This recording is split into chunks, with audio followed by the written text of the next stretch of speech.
UP दे विच जय श्री राम के नारे मारते हुए तीन हिंदू कट्टरपंथियां ने एक गैंगस्टर कह लो साबका MP भी है ਉਹਦਾ कतल किया।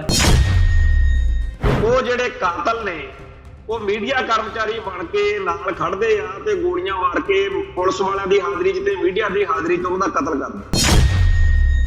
ਇਹ ਸੀ ਇੱਕ ਹੋਣੀ सच्चे सुच्चे ਜਾਂ ਚੰਗੇ ਮੁਲਕ ਦੀ ਭਾਵਨਾ ਜਾਂ ਉਹਨਾਂ ਦੀ ਗੱਲ। ਪਰ ਇੱਥੇ ਕਹਾਣੀ ਕੀ ਆ, ਚੱਕ ਦੇਾਂਗੇ ਫੂਕ ਦੇਾਂਗੇ ਮੁਸਲਮਾਨਾਂ ਨੂੰ ਐ ਕਰ ਦੇਾਂਗੇ ਮਿੱਟੀ 'ਚ ਮਿਲਾ ਦੇਾਂਗੇ। ਇੱਕ ਭਾਰਤੀ ਘੱਟ ਗਿਣਤੀ ਵਰਗ ਨੂੰ ਇਸ ਘਟਨਾ ਦੇ ਬਹਾਨੇ ਜਿਵੇਂ ਤੰਗ ਕੀਤਾ ਗਿਆ, ਜਿਵੇਂ ਜਲੀਲ ਕੀਤਾ ਗਿਆ, ਇੱਕ ਤਾਂ ਉਹ ਬੜੀ ਗੱਲ ਚੁੱਭਦੀ ਹੈ। ਦੂਸਰੀ ਗੱਲ ਜਿਹੜੀ ਚੁੱਭਦੀ ਆ ਉਹ ਇਹ ਆ ਕਿ ਕਾਤਲਾਂ ਨੂੰ जय श्री राम कहण दा पूरा पूरा बेनीफिट पूरा लाहा दिता गया। इस सारे घटनाक्रम के उत्ते जदों नजर मारते हैं तो साफ दिख रहा कि आने वाला समा जिहड़ा है वो बहुत खतरनाक होए।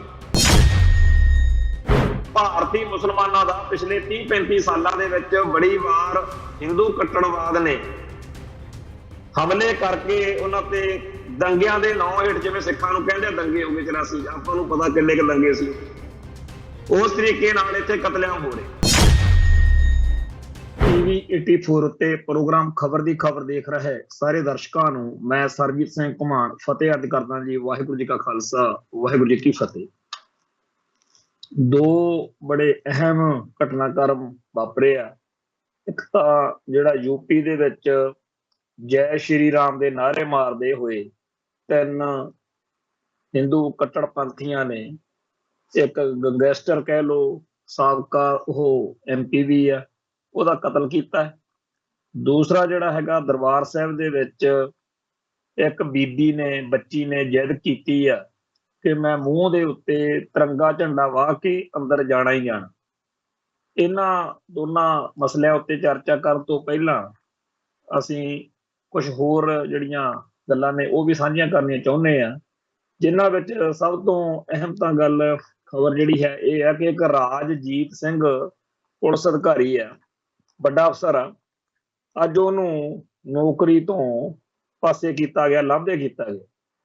हुण आम तौर ते जदों आपां चर्चा करदे आ किसी चक्कर दे विच अपने इस प्रोग्राम दे विच जिन्हां अफसरां नूं सिख संघर्ष दौरान स्टेट ने वरतिया ते जिन्हां ने साडी कौम दे बहुत बड़े पद्धर ते सिखां दा कतलेआम कीता, नस्लकुशी कीती, जदों उन्हां नाल संबंधित कोई खबर आउंदी आ भी उहनूं अदालत विचों सज़ा मिली आ जां कोई होर गल वापरदी आ, उदों असीं किसी पुलिस वाले दी गल करदे।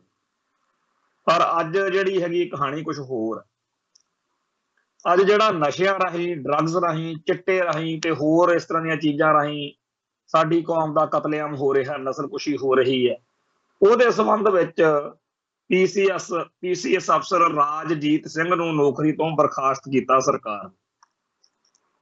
ਇਹ 4-5 ਸਾਲ ਤੋਂ ਵੈਸੇ ਤਾਂ ਬਗੈਰ ਕਿਸੇ ਗੱਲ ਤੋਂ ਨੌਕਰੀ ਕਰੀ ਜਾਂਦਾ, ਉਦੋਂ ਬਰਖਾਸਤ ਕਰਨਾ ਚਾਹੀਦਾ ਸੀ ਜਦੋਂ ਇਹਦਾ ਨਾਂ ਚਰਚਾ 'ਚ ਆ ਗਿਆ ਸੀ।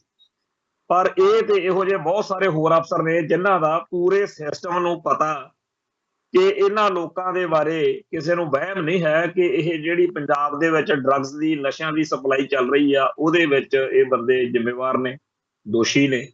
ਪਰ ਇਹਨਾਂ ਸਾਰੇ ਦੋਸ਼ੀਆਂ ਦੀ ਸਰਪ੍ਰਸਤੀ ਤਾਂ ਭਾਰਤੀ ਸਟੇਟ ਕਰਦੀ ਆ। ਹੁਣ ਜਦੋਂ ਕਿਸੇ ਚੱਕਰ ਦੇ ਵਿੱਚ ਇਹਨਾਂ ਦੀ ਚਰਚਾ ਆ ਗਈ ਅਫਸਰਾਂ ਦੀ ਤਾਂ ਮਜਬੂਰੀ ਜੀ ਬਣ ਗਈ ਆ। ਹਾਲਾਂਕਿ ਆਪਾਂ ਨੂੰ ਸਭ ਨੂੰ ਪਤਾ ਕਿ ਜਦੋਂ ਬਲਵਿੰਦਰ ਸਿੰਘ DSP ਨੇ ਸੇਖੋਂ ਨੇ ਇਹਨਾਂ ਦਾ ਡਰੱਗਸ ਵਾਲੇ ਮਾਮਲੇ ਦੇ ਉੱਤੇ कार्रवाई करानी चाहिए, चक के उन्होंने जेल च सुट्टता। जे भाई अमरतपाल सिंह ने सरगर्मी तोरी तो उन्होंने चक के जेल च मारिया। सो पंजाब सरकार का तो सीधा जिहा सिस्टम आ कि जिहड़ा भी बंदा नशियां दी गल करूगा, नशे वाला जिहड़ा चलदा चक्कर ਉਹਦੇ ਵਿੱਚ कोई गड़बड़ करूगा, साडे राह दे विच रुड़े अटकाऊगा, असीं पंजाब दे नौजवानां नूं नशियां नाल मारना है, असीं ਉਹਦੇ खिलाफ कार्रवाई करांगे। पर हुण भाई अमरतपाल सिंह वाले वरतारे तो बाद ये चर्चा भी जोर फड़ गई कि देख लो इन्हां ने उन्हां नौजवानां नूं तां जिहड़ा टिकण नहीं दिता, उन्हां नूं NSA ला रहे ने, उन्हां ते जुल्म कर रहे ने, ਉਹਨਾਂ ਨੂੰ ਕੰਮ ਨਹੀਂ ਕਰਨ ਦੇ ਰਹੇ, ਜਿਹੜੇ ਪੰਜਾਬ ਚੋਂ ਨਸ਼ਿਆਂ ਦਾ ਖਾਤਮਾ ਕਰਕੇ, ਡਰੱਗਸ ਦਾ ਖਾਤਮਾ ਕਰਕੇ ਨੌਜਵਾਨਾਂ ਨੂੰ ਬਾਣੀ ਤੇ ਬਾਣੇ ਨਾਲ ਜੋੜ ਰਹੇ ਸੀ। ਉਹ ਇਸ ਗੱਲ ਦੇ ਮੁਤਲਕ ਤੇ ਬਲਵਿੰਦਰ ਸਿੰਘ ਡੀਐਸਪੀ ਜਿਹੜਾ ਰਿਟਾਇਰਡ ਆ, ਉਹਦੀ ਕਾਰਵਾਈ ਦੇ ਮੁਤਲਕ ਕੁਝ ਹੋਰ ਇਹੋ ਜਿਹੀਆਂ ਘਟਨਾਵਾਂ ਵਾਪਰੀਆਂ। ਹਕੂਮਤੀ ਸਿਸਟਮ ਨੂੰ ਹੁਣ ਮਾੜਾ ਮੋਟਾ ਕੁਝ ਕਰਕੇ ਦਿਖਾਉਣਾ ਪੈਣਾ ਸੀ, ਸੋ ਉਹਨਾਂ ਨੇ ਕਰਕੇ ਦਿਖਾਤਾ। ਰਾਜਜੀਤ ਸਿੰਘ ਜਿਹੜਾ ਅਫਸਰ ਆ, ਇਹਨੂੰ ਉਹਨਾਂ ਨੇ ਘਰ ਨੂੰ ਤੋਰਤਾ। ਪਰ ਇਹੋ ਜਿਹੇ ਬਹੁਤ ਅਫਸਰ ਨੇ, ਔਰ ਪੁਲਿਸ ਅਫਸਰਾਂ ਦੀ ਆਪਸੀ ਜਿਹੜੀ ਲੜਾਈ ਆ, ਬਹੁਤ ਘੱਟ ਲੋਕਾਂ ਨੂੰ ਇਸ ਗੱਲ ਦਾ ਪਤਾ ਕਿ ਪੰਜਾਬ ਪੁਲਿਸ ਦੇ ਵਿੱਚ ਬਹੁਤ ਸਾਰੇ ਧੜੇ ਨੇ। ਜਿਵੇਂ ਅਕਾਲੀ ਦਲ ਦੇ ਵਿੱਚ ਧੜੇ ਨੇ, ਕਾਂਗਰਸ ਵਿੱਚ ਧੜੇ ਨੇ, ਜਿਵੇਂ ਸਿਆਸੀ ਪਾਰਟੀਆਂ ਦੇ ਧੜੇ ਹੁੰਦੇ ਆ, ਉਵੇਂ ਇੱਥੇ ਕੋਈ ਵਿਰਕ ਦਾ ਬੰਦਾ, ਕੋਈ ਸੈਣੀ ਦਾ ਬੰਦਾ, ਕੋਈ ਚੱਟੋਪਾਧਿਆ ਦਾ ਬੰਦਾ, ਕੋਈ ਦਿਨਕਰ ਗੁਪਤਾ ਦਾ ਬੰਦਾ, ਜਾਣੀ ਕਿ ਜਿਹੜੇ ਡੀਜੀਪੀ ਲੱਗਦੇ ਨੇ, ਉਹ ਆਪੋ ਆਪਦੇ ਧੜਿਆਂ ਦੇ ਵਿੱਚ ਚੱਲਦੇ ਨੇ ਤੇ ਕੋਈ ਕਿਸੇ ਦੀ ਲਾਉਣ ਲਈ, ਕੋਈ ਕਿਸੇ ਦੇ ਨੰਬਰ ਬਣਾਉਣ ਲਈ ਬਹੁਤ ਕੁਝ ਇਹੋ ਜਿਹਾ ਕਰਦਾ ਕਰਾਉਂਦਾ। ਹਰੇਕ ਧੜੇ ਦੇ ਆਪਦੇ ਕੈਟ ਨੇ, ਆਪਦੇ ਕਾਲੇ ਕਾਰਨਾਮੇ ਨੇ, ਦੂਜੀ ਧਿਰ ਉਹਨੂੰ ਦੱਬਦੀ ਆ। ਪਿੱਛੇ ਜੇ ਇੱਕ ਵਾਰੀ ਇਸੇ ਚੱਕਰ ਦੇ ਵਿੱਚ ਸਵੇਦ ਸੈਣੀ ਦੀ ਬਹੁਤ ਵੱਡੀ ਪ੍ਰਾਪਰਟੀ ਦਾ ਮਸਲਾ ਚੰਡੀਗੜ੍ਹ ਦੇ ਕੋਲ ਸੀਗਾ, ਉਹ ਦੂਜੇ ਅਫਸਰਾਂ ਨੇ, ਵਿਰਕ ਹੋਣਾ ਨੇ ਟਿਪ ਦੇ ਦਿੱਤੀ, ਅਖਬਾਰਾਂ 'ਚ ਛਪਿਆ, ਫਿਰ ਸੈਣੀ ਉਹਦੇ ਮਗਰ ਪੈ ਗਿਆ ਸੀ, ਉਸ ਪੱਤਰਕਾਰ ਦੇ। ਇਵੇਂ ਹੀ ਵਿਰਕ ਨੇ ਕਦੇ ਸੈਣੀ ਚੱਕ ਲਿਆ, ਸੈਣੀ ਨੇ ਕਦੇ ਵਿਰਕ ਚੱਕ ਲਿਆ, ਇਹ ਚੱਕਰ ਵੀ ਚੱਲਦਾ। ਉਹ ਇਹ ਜਿਹੜਾ ਸਾਰਾ ਹਿਸਾਬ ਕਿਤਾਬ ਆ, ਉਹਦੇ ਵਿੱਚ ਨਸ਼ਿਆਂ ਵਾਲਾ ਰੌਲਾ ਜਿਹੜਾ ਹੈ, ਉਹ ਵੀ ਇੱਕ ਤਰੀਕੇ ਨਾਲ ਜਦੋਂ ਪੁਲਿਸ ਅਫਸਰਾਂ ਦੀ ਆਪਸੀ ਜਿਹੜੀ ਟਕਰਾਅ ਚੱਲਦਾ, ਉਹਦੇ ਕਰਕੇ ਇੱਕ ਦੂਜੇ ਦੇ ਨਾਂ ਨੂੰ ਲਏ ਨੇ ਇਹਨਾਂ ਨੇ।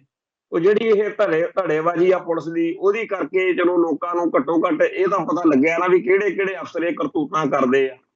ਪੰਜਾਬ ਦੇ ਵਿੱਚ ਇੱਥੇ ਇਹੋ ਜਿਹਾ ਹਾਲ ਆ ਵੀ ਜੇਕਰ ਕੋਈ ਸੋਸ਼ਲ ਮੀਡੀਆ ਉੱਤੇ ਪੋਸਟ ਪਾ ਦੇਵੇ ਕਿ ਸਾਡੇ ਪਿੰਡ ਦਾ ਮੁੰਡਾ, ਸਾਡੇ ਘਰਾਂ ਚੋਂ ਜਾਂ ਸਾਡੇ ਪਿੰਡ ਦਾ ਸਾਡਾ ਭਰਾ ਆ ਨਸ਼ਾ ਕਰਕੇ ਮਰ ਗਿਆ, ਡਰੱਗਸ ਨਾਲ ਮਰ ਗਿਆ, ਚਿੱਟੇ ਨਾਲ ਮਰ ਗਿਆ, ਤਾਂ ਪੁਲਿਸ ਉਹਦੇ ਘਰੇ ਪਹੁੰਚ ਜਾਂਦੀ ਆ ਵੀ ਤੂੰ ਛੇਤੀ ਦੇਣੇ ਇਹ ਪੋਸਟ ਡਿਲੀਟ ਕਰ। ਨਸ਼ਿਆਂ ਦੇ ਬਾਰੇ, ਡਰੱਗਸ ਦੇ ਬਾਰੇ ਇੱਕ ਸਧਾਰਨ ਫੇਸਬੁੱਕ ਦੀ ਪੋਸਟ ਵੀ ਅਗਲਿਆਂ ਨੂੰ ਮਨਜ਼ੂਰ ਨਹੀਂ। ਉਹ ਕਹਿੰਦਾ ਮੈਂ ਨਹੀਂ ਚਾਹੁੰਦਾ ਹੈਗਾ, ਅਫਸਰ ਕਹਿੰਦਾ ਵੀ ਮੇਰੇ ਇਲਾਕੇ 'ਚ ਨਸ਼ਿਆਂ ਦੀ ਚਰਚਾ ਹੋਵੇ, ਨਸ਼ੇ ਵਿਕਦੇ ਰਹਿਣ, ਨਸ਼ਿਆਂ ਨਾਲ ਬੰਦੇ ਮਰਦੇ ਰਹਿਣ, ਉਹ ਮੇਰੀ ਟੈਨਸ਼ਨ ਨਹੀਂ। ਮੇਰੀ ਟੈਨਸ਼ਨ ਇਹ ਆ ਕਿ ਨਸ਼ਿਆਂ ਦੀ ਚਰਚਾ ਨਹੀਂ ਮੇਰੇ ਇਲਾਕੇ ਦੇ ਵਿੱਚ ਹੋਣੀ ਚਾਹੀਦੀ। ਇਸ ਤਰੀਕੇ ਦੇ ਸੋਸ਼ਲ ਮੀਡੀਆ ਉੱਤੇ ਜਿਨ੍ਹਾਂ ਨੇ ਲਿਖਿਆ ਤੇ ਉਹਨਾਂ ਨੂੰ ਪੁਲਿਸ ਨੇ ਸੱਦ ਕੇ ਉੱਥੇ ਦਬਕੇ ਮਾਰੇ ਹੋਣ। ਇਹੋ ਜਿਹੇ ਬੜੇ ਹੀ ਨੌਜਵਾਨ ਨੇ ਜਿਹੜੇ ਸਾਨੂੰ ਵਿਚਾਰੇ ਆਪਦੀ ਗੱਲ ਦੱਸਦੇ ਰਹਿੰਦੇ ਆ। ਬਹੁਤ ਸਾਰੇ ਲੋਕਾਂ ਤੋਂ ਲਿਖਵਾ ਕੇ ਕਿ ਅੱਗੇ ਤੋਂ ਮੈਂ ਇਹੋ ਜਿਹੀ ਪੋਸਟ ਨਹੀਂ ਪਾਊਂਗਾ, ਘਰ ਨੂੰ ਤੋਰਿਆ ਜਾਂਦਾ। ਬਹੁਤ ਸਾਰੇ ਲੋਕਾਂ ਦੇ ਪਰਿਵਾਰਕ ਮੈਂਬਰ ਜਦੋਂ ਮਗਰ ਜਾਂਦੇ ਆ, ਉਹਨਾਂ ਨੂੰ ਡਰਾਇਆ ਧਮਕਾਇਆ ਜਾਂਦਾ। ਉਹ ਫਿਰ ਵਿਚਾਰੇ ਕਹਿ ਦਿੰਦੇ ਆ ਵੀ ਚਲੋ ਆਪਾਂ ਰੋਟੀ ਕਰਕੇ, ਕਿਰਤ ਕਰਕੇ ਰੋਟੀ ਖਾਂਦੇ ਆ, ਆਪਾਂ ਕੀ ਲੈਣਾ ਇਹਨਾਂ ਚੱਕਰਾਂ ਚੋਂ। ਸੋ ਸਿੱਖ ਨੌਜਵਾਨਾਂ ਨੂੰ ਪੰਜਾਬ ਵਿੱਚ ਰਹਿ ਕੇ ਆਪਦੇ ਹੱਕਾਂ ਲਈ, ਹਿੱਤਾਂ ਲਈ ਲੜਨ ਦੀ ਤਾਂ ਗੱਲ ਬੜੀ ਦੂਰ, ਜਿਹੜਾ ਜੁਰਮ ਆ, ਜਿਹੜਾ ਪਾਪ ਆ, ਜਿਹੜਾ ਨਸਲਕੁਸ਼ੀ ਦੇ ਸੰਦ ਨੇ, ਉਹਨਾਂ ਦੇ ਖਿਲਾਫ ਵੀ ਲੜਨਾ ਬਹੁਤ ਔਖਾ ਹੈ। ਜਿਹੜਾ ਕਹਿੰਦੇ ਆ ਨਾ ਕਿ ਪੰਜਾਬ ਦਾ ਪ੍ਰਵਾਸ ਬਾਹਰ ਨੂੰ ਹੋ ਰਿਹਾ, ਹਰੇਕ ਪੰਜਾਬੀ ਨੌਜਵਾਨ, ਸਿੱਖ ਨੌਜਵਾਨ ਇੱਥੋਂ ਭੱਜ ਜਾਣਾ ਚਾਹੁੰਦਾ, ਇਹ ਇੰਡੀਅਨ ਸਟੇਟ ਦਾ ਬੜਾ ਕਾਮਯਾਬ ਏਜੰਡਾ ਆ। ਉਹਨਾਂ ਨੇ ਇਹੋ ਜਿਹਾ ਮਾਹੌਲ ਬਣਾ ਧਰਿਆ ਕਿ ਹਰੇਕ ਬੰਦਾ ਉਹ ਜ਼ਮੀਨ ਜਾਇਦਾਦ, ਉਹ ਸਾਰਾ ਕੁਛ, ਮਾਂ ਬਾਪ ਭੈਣ ਭਰਾ ਨੂੰ ਤਿਆਗ ਕੇ ਇੱਥੋਂ ਭੱਜ ਜਾਣਾ ਚਾਹੁੰਦਾ। ਹਾਲਾਂਕਿ ਜਿਹੜੇ ਬਾਹਰ ਗਏ ਨੇ ਉਹਨਾਂ ਦਾ ਵੀ ਆਪਦਾ ਦਰਦ ਵਾ। ਕਈ ਕਹਿੰਦੇ ਨੇ ਕਿ ਅਸੀਂ ਬੇਸ਼ੱਕ ਇੱਥੇ ਆ ਕੇ ਮਾਇਆ ਬੜੀ ਇਕੱਠੀ ਕਰ ਲਈ, ਕੋਠੀਆਂ ਕਾਰਾਂ ਦੇ ਮਾਲਕ ਬਣ ਗਏ, ਪਰ ਸਾਨੂੰ ਹੀ ਪੁੱਛੋ ਅਸੀਂ ਕੀ ਗਵਾਇਆ। ਬਾਹਰ ਜਾ ਕੇ ਬਹੁਤ ਕੁਝ ਪਾ ਲਿਆ, ਪਰ ਜੋ ਗਵਾਇਆ ਉਹਦੀ ਕੀਮਤ ਬਹੁਤ ਵੱਡੀ ਤਾਰਨੀ ਪਈ ਆ ਸਾਨੂੰ। ਖੈਰ, ਇਹ ਗੁਲਾਮ ਕੌਮਾਂ ਦਾ ਬਹੁਤ ਵੱਡਾ ਦਰਦ ਵਾ ਤੇ ਇਸ ਦਰਦ ਦੀ ਕੋਈ ਬਾਹਰ ਬਾਹ ਨਹੀਂ ਪਾ ਸਕਦਾ, ਕੋਈ ਥਾਂ ਨਹੀਂ ਪਾ ਸਕਦਾ। ਤੇ ਅੱਜ ਜਿਹੜਾ ਇਸ ਤੋਂ ਅਗਲਾ ਨਾਲ ਲੱਗਦਾ, ਵੈਸੇ ਤਾਂ ਨੁਕਤਾ ਸਾਂਝਾ ਕਰਨਾ ਹੈ ਕਿ ਗਿਆਨੀ ਹਰਪ੍ਰੀਤ ਸਿੰਘ ਨੇ ਜਿਹੜੇ ਸਿੱਖ ਨੌਜਵਾਨਾਂ ਦੇ ਉੱਤੇ ਇਸ ਵੇਲੇ ਜ਼ੁਲਮ ਹੋ ਰਿਹਾ, ਉਹਨਾਂ ਨੂੰ ਜੇਲ੍ਹਾਂ 'ਚ ਸੁੱਟਿਆ ਜਾ ਰਿਹਾ, ਉਹਨਾਂ ਦੇ ਪਰਚੇ ਜਿਹੜੇ ਆ ਰੱਦ ਕਰਾਉਣ ਲਈ ਜਾਂ ਪੈਰਵਾਈ ਕਰਨ ਲਈ ਇੱਕ ਕਮੇਟੀ ਦਾ ਗਠਨ ਕੀਤਾ ਹੈ, ਤਾਂ ਕਿ ਜਿਹੜੀਆਂ ਮੁਸ਼ਕਲਾਂ ਆ ਰਹੀਆਂ ਨੇ ਉਹਨਾਂ ਦਾ ਹੱਲ ਲੱਭਿਆ ਜਾ ਸਕੇ। ਕਿਉਂਕਿ ਬਹੁਤ ਸਾਰੇ ਪਰਿਵਾਰ ਜਿਹੜੇ ਨੇ ਉਹ ਆਪਦੇ ਬੱਚਿਆਂ ਨੂੰ ਡਿਬਰੂਗੜ੍ਹ ਜਾ ਕੇ ਮਿਲ ਵੀ ਨਹੀਂ ਸਕਦੇ। ਉਹਦੇ ਵਿੱਚ ਸ਼੍ਰੋਮਣੀ ਕਮੇਟੀ ਦੇ ਕੁਝ ਮੈਂਬਰਾਂ ਨੂੰ ਵੀ ਪਾਉਣਾ, ਹੋਰ ਵੀ ਲੋਕਾਂ ਨੂੰ ਪਾਉਣਗੇ, ਪਰ ਕਮੇਟੀ ਦਾ ਜਿਹੜਾ ਹੱਲ ਕਰਾਉਣ ਲਈ ਜਿਹੜੀ ਬਣੀ ਆ ਸਬ ਕਮੇਟੀ, ਉਹਦਾ ਅਗਵਾਈ ਜਸਵੀਰ ਸਿੰਘ ਰੋਡੇ ਜਿਹੜੇ ਸੰਤ ਗਿਆਨੀ ਜਰਨੈਲ ਸਿੰਘ ਜੀ ਖਾਲਸਾ ਪਿੰਡਰਾਂ ਵਾਲਿਆਂ ਦੇ ਭਤੀਜੇ ਨੇ, ਭਾਈ ਜਸਵੀਰ ਸਿੰਘ ਅਕਾਲ ਤਖਤ ਸਾਹਿਬ ਦੇ ਜਥੇਦਾਰ ਵੀ ਰਹੇ ਨੇ, ਉਹਨਾਂ ਨੂੰ ਇਸ ਸਬ ਕਮੇਟੀ ਦਾ ਮੁਖੀ ਬਣਾਇਆ ਗਿਆ। ਉਹਨਾਂ ਦਾ ਆਪ ਦਾ ਪੁੱਤ ਭਾਈ ਗੁਰਮੁਖ ਸਿੰਘ ਉਹ ਵੀ 1.5-2 ਸਾਲ ਤੋਂ ਚੱਕ ਕੇ ਅੰਦਰ ਦਿੱਤਾ ਹੋਇਆ, ਤੇ ਹੋਰ ਬਹੁਤ ਇਹੋ ਜਿਹੇ ਨੌਜਵਾਨ ਨੇ ਜਿਨ੍ਹਾਂ ਦੀ ਲੜਾਈ ਲੜਨ ਲਈ ਅਸੀਂ ਪਿਛਲੇ ਕਈ ਸਾਲਾਂ ਤੋਂ ਦੁਹਾਈ ਦਿੰਦੇ ਆ ਰਹੇ। ਸਾਡੇ ਬਹੁਤ ਸਾਰੇ ਭੈਣ ਭਰਾ ਜਦੋਂ ਭਾਈ ਅਮਰਤਪਾਲ ਸਿੰਘ ਵਾਲੀ ਸਰਗਰਮੀ ਚੱਲੀ ਉਹ ਬਹੁਤ ਹਾਈਪਰ ਹੋ ਗਏ, ਬੜੇ ਉਹਨਾਂ ਨੇ ਤਲਖੀ ਨਾਲ ਸਖਤੀ ਨਾਲ ਗੱਲਾਂ ਕੀਤੀਆਂ ਕਿ ਭਾਈ ਅਮਰਤਪਾਲ ਸਿੰਘ ਤੋਂ ਪਹਿਲਾਂ ਕੋਈ ਹੋਰ ਉੱਠਿਆ ਹੀ ਨਹੀਂ, ਹੁਣ ਨੌਜਵਾਨ ਉੱਠਿਆ ਤੇ ਤੁਸੀਂ ਹੁਣ ਸਾਥ ਦਿਓ, ਜੇ ਕਰੋ ਗੱਲਾਂ ਉਹ ਭਾਵਨਾ ਦੇ ਰੂਪ ਵਿੱਚ ਚੰਗੀਆਂ ਵੀ ਸੀ। ਪਰ ਮੈਂ ਹੈਰਾਨ ਆ ਵੀ ਇੱਥੇ ਸਾਡੇ ਸਾਹਮਣੇ ਤਾਂ ਕਦੇ ਗੱਲ ਰੁਕੀ ਨਹੀਂ। ਇਹ ਠੀਕ ਆ ਕਿ ਭਾਈ ਅਮਰਤਪਾਲ ਸਿੰਘ ਦਾ ਆਪਦਾ ਇੱਕ ਰੁਤਬਾ ਆ, ਪਰ ਇੱਥੇ ਸਿੱਖ ਨੌਜਵਾਨਾਂ ਨੇ ਕਸਰ ਕੋਈ ਨਹੀਂ ਛੱਡੀ। ਹਰ ਸਾਲ ਦੇ ਵਿੱਚ ਸਿੱਖ ਨੌਜਵਾਨ ਜਿਹੜੇ ਆ ਕਿਸੇ ਨਾ ਕਿਸੇ ਰੂਪ ਦੇ ਵਿੱਚ ਆਪਦੀ ਸਰਗਰਮੀ ਪਬਲਿਕ ਤੌਰ ਤੇ ਵੀ ਦਿਖਾਉਂਦੇ ਰਹੇ ਨੇ। ਜਿਹੜਾ ਵੀ ਮੋਰਚਾ ਲੱਗਿਆ ਉਹਦੇ 'ਚ ਨੌਜਵਾਨ ਹੀ ਜਾਂਦੇ ਹੁੰਦੇ ਸੀ, ਚਾਹੇ ਬਰਗਾੜੀ ਮੋਰਚਾ ਲੱਗਿਆ ਚਾਹੇ ਕੋਈ ਹੋਰ ਮੋਰਚਾ ਲੱਗਿਆ। ਵੱਡੇ ਵੱਡੇ ਇੱਥੇ ਪੰਗੇ ਪਏ ਆ। ਇੱਕ ਵਾਰੀ ਬਿਆਸ ਦੇ ਪੁਲ ਦੇ ਉੱਤੇ ਹਿੰਦੂ ਕੱਟੜਵਾਦੀਆਂ ਨੇ ਟਾਈਮ ਦੇ ਲਿਆ, ਭਾਈ ਜੋਗਾ ਸਿੰਘ ਨੇ ਉਸ ਮੌਕੇ ਲਲਕਾਰਾ ਮਾਰਿਆ ਤੇ ਸਾਰੇ ਪੰਜਾਬ ਦੀ ਨੌਜਵਾਨੀ ਇੱਥੇ ਪਹੁੰਚੀ। ਹੋਰ ਬਹੁਤ ਕੁਝ ਹੁੰਦਾ ਰਿਹਾ, ਇਹ ਨਹੀਂ ਕਿ ਭਾਈ ਅਮਰਤਪਾਲ ਸਿੰਘ ਤੋਂ ਪਹਿਲਾਂ ਕੁਝ ਹੁੰਦਾ ਹੀ ਨਹੀਂ ਸੀ, ਬੜਾ ਕੁਝ ਹੁੰਦਾ ਰਿਹਾ। ਪਿੱਛੇ ਜੇ ਡੀਜੀਪੀ ਉਦੋਂ ਜਿਹੜਾ ਹੁਣ ਆਹ ਬਣ ਗਿਆ ਹੈਗਾ, ਸ਼ਾਇਦ ਉਹ NSA ਦੇ ਵਿੱਚ ਚਲੇ ਗਿਆ ਦਿਨਕਰ ਗੁਪਤਾ, ਉਦੋਂ ਇੱਕ ਵਾਰੀ ਉਹਦੀ ਸਟੇਟਮੈਂਟ ਆਈ ਸੀ ਬਕਾਇਦਾ ਕਿ 2015 ਵਿੱਚ ਜਦੋਂ ਬੇਅਦਬੀ ਹੋਈ ਆ ਉਦੋਂ ਤੋਂ ਲੈ ਕੇ ਹੁਣ ਤੱਕ ਅਸੀਂ ਮਤਲਬ 400-500 ਸਿੱਖ ਨੌਜਵਾਨ ਫੜਿਆ। ਜੇਕਰ 500 ਦੇ ਕਰੀਬ ਸਿੱਖ ਨੌਜਵਾਨ ਹੁਣ ਤੱਕ, ਇਹ ਨਹੀਂ ਕਿ ਓਵਰਗਰਾਊਂਡ ਦੀ ਗੱਲ ਕਰਦਾ, ਅੰਡਰਗਰਾਊਂਡ ਜਿਹਨਾਂ ਨੂੰ ਕਹਿੰਦੇ ਆ, ਜਿਹੜੇ ਕਹਿੰਦੇ ਆ ਕਿ ਅਸੀਂ ਜਿਹੜੀਆਂ ਹਥਿਆਰਬੰਦ ਸੰਘਰਸ਼ ਵਾਲੀਆਂ ਵਾਰਦਾਤਾਂ ਕਰਨੀਆਂ ਕਰਾਉਣੀਆਂ ਨੇ, ਜੇ ਉਹਨਾਂ ਚੋਂ ਆਪਾਂ ਅੱਧੇ ਹੀ ਮੰਨ ਲਈਏ ਵੀ ਉਹ ਸਹੀ ਆਪਦਾ ਹਥਿਆਰਬੰਦ ਤੌਰ ਤੇ ਤੁਰਨ ਤਰਾਉਣ ਦੀ ਗੱਲ ਸੋਚਦੇ ਸੀ, ਤਾਂ ਇਹਦਾ ਮਤਲਬ ਪੰਜਾਬ ਦੀ ਜਵਾਨੀ ਅੱਜ ਵੀ, ਸਿੱਖ ਜਵਾਨੀ ਅੱਜ ਵੀ ਸੀਸ ਤਲੀ ਤੇ ਧਰ ਕੇ 1984 ਤੋਂ ਬਾਅਦ ਜਿਵੇਂ ਸਿੰਘ ਨਿਕਲੇ ਸੀ ਉਵੇਂ ਸਾਰਾ ਕੁਝ ਕਰਦੀ ਕਰਾਉਂਦੀ ਆ ਰਹੀ ਹੈ। ਇਹ ਨਹੀਂ ਅਸੀਂ ਕਹਿੰਦੇ ਕਿ ਭਾਈ ਦੀਪ ਸਿੱਧੂ ਦਾ ਜਾਂ ਭਾਈ ਅਮਰਤਪਾਲ ਸਿੰਘ ਦਾ ਕੋਈ ਰੋਲ ਨਹੀਂ, ਉਹਨਾਂ ਦੀ ਇੱਕ ਆਪਦੀ ਥਾਂ ਆ ਸਮਾਜ ਵਿੱਚ, ਇਤਿਹਾਸ ਵਿੱਚ, ਪਰ ਇਹ ਵੀ ਨਹੀਂ ਕਿ ਕਿਸੇ ਨੇ ਹੋਰ ਕੀਤਾ ਹੀ ਨਹੀਂ। ਇਹ ਗੱਲ ਸੁਣ ਕੇ ਉਹਨਾਂ ਸਾਰਿਆਂ ਨੂੰ ਬੜਾ ਮਹਿਸੂਸ ਹੁੰਦਾ ਹੈ ਜਿਨ੍ਹਾਂ ਨੇ ਵਾਕਿਆ ਹੀ ਗਰਾਊਂਡ ਤੇ ਜ਼ਮੀਨ ਤੇ ਕੰਮ ਕੀਤਾ ਹੁੰਦਾ। ਉਹਨੂੰ ਤਾਂ ਕੀ ਦੁੱਖ ਲੱਗਣਾ ਜਿਹਨੇ ਕੀਤਾ ਨਹੀਂ, ਜਿਹਨੇ ਕੁਝ ਕੀਤਾ ਕਤਰਿਆਂ ਨਹੀਂ ਉਹਨੂੰ ਤਾਂ ਸ਼ਰਮ ਨਹੀਂ ਆਉਂਦੀ ਹੋਣੀ। ਪਰ ਜਿਨ੍ਹਾਂ ਲੋਕਾਂ ਨੇ ਵਾਕਿਆ ਹੀ ਸੀਸ ਤਲੀ ਤੇ ਧਰ ਕੇ ਹਕੂਮਤ ਦੀ ਹਿੱਕ ਤੇ ਨੰਗਾ ਨਾਚ ਨੱਚਿਆ ਵੀ ਆਓ ਇੱਧਰ ਤੁਹਾਡੇ ਚੜ ਕੇ ਅਸੀਂ ਤੁਹਾਨੂੰ ਦਿਖਾਉਂਦੇ ਆ ਕਿ ਕੀ ਆ ਖਾਲਿਸਤਾਨ ਦਾ ਸੰਘਰਸ਼, ਉਹਨਾਂ ਨੂੰ ਬਹੁਤ ਸ਼ਰਮ ਆਉਂਦੀ ਹੈ ਜਦੋਂ ਕਿ ਉਹਨਾਂ ਨੂੰ ਚੜਾਉਣ ਵਾਲੇ ਲਹਿਜੇ 'ਚ ਕਹਿੰਦਾ ਵੀ ਲੈ ਵੀ ਅਮਰਤਪਾਲ ਸਿੰਘ ਤੋਂ ਬਗੈਰ ਕਿਸੇ ਨੇ ਕੀਤਾ ਹੀ ਕੁਝ ਨਹੀਂ। ਤੇ ਹੁਣ ਇਸ ਮੌਕੇ ਵੀ ਭਾਈ ਅਮਰਤਪਾਲ ਸਿੰਘ ਦੇ ਸਾਥ ਸਹਿਯੋਗ ਦੇ ਵਿੱਚ ਵਿਸਾਖੀ ਵਾਲੇ ਦਿਨ ਜਦੋਂ ਸਾਰਾ ਪੁਲਿਸ ਦਾ ਪੂਰਾ ਜ਼ੋਰ ਲੱਗਿਆ ਹੋਇਆ ਸੀ, ਉਦੋਂ ਵੀ ਸਾਰਾ ਪੰਥ ਅਰਦਾਸਾਂ ਕਰਦਾ ਸੀਗਾ ਕਿ ਸੱਚੇ ਪਾਤਸ਼ਾਹ ਭਾਈ ਅਮਰਤਪਾਲ ਸਿੰਘ ਦੀ ਚੜ੍ਹਦੀ ਕਲਾ ਕਰਨ। ਅੱਜ ਵੀ ਸਿੱਖ ਜਗਤ ਹੀ ਅਰਦਾਸਾਂ ਕਰਦਾ। ਆਏ ਦਿਨ ਖਬਰ ਆਉਂਦੀ ਆ ਕਿ ਫਲਾਣੇ ਥਾਂ ਤੋਂ ਫਲਾਣਾ ਫੜ ਲਿਆ, ਫਲਾਣੇ ਥਾਂ ਤੋਂ ਫੜ ਲਿਆ।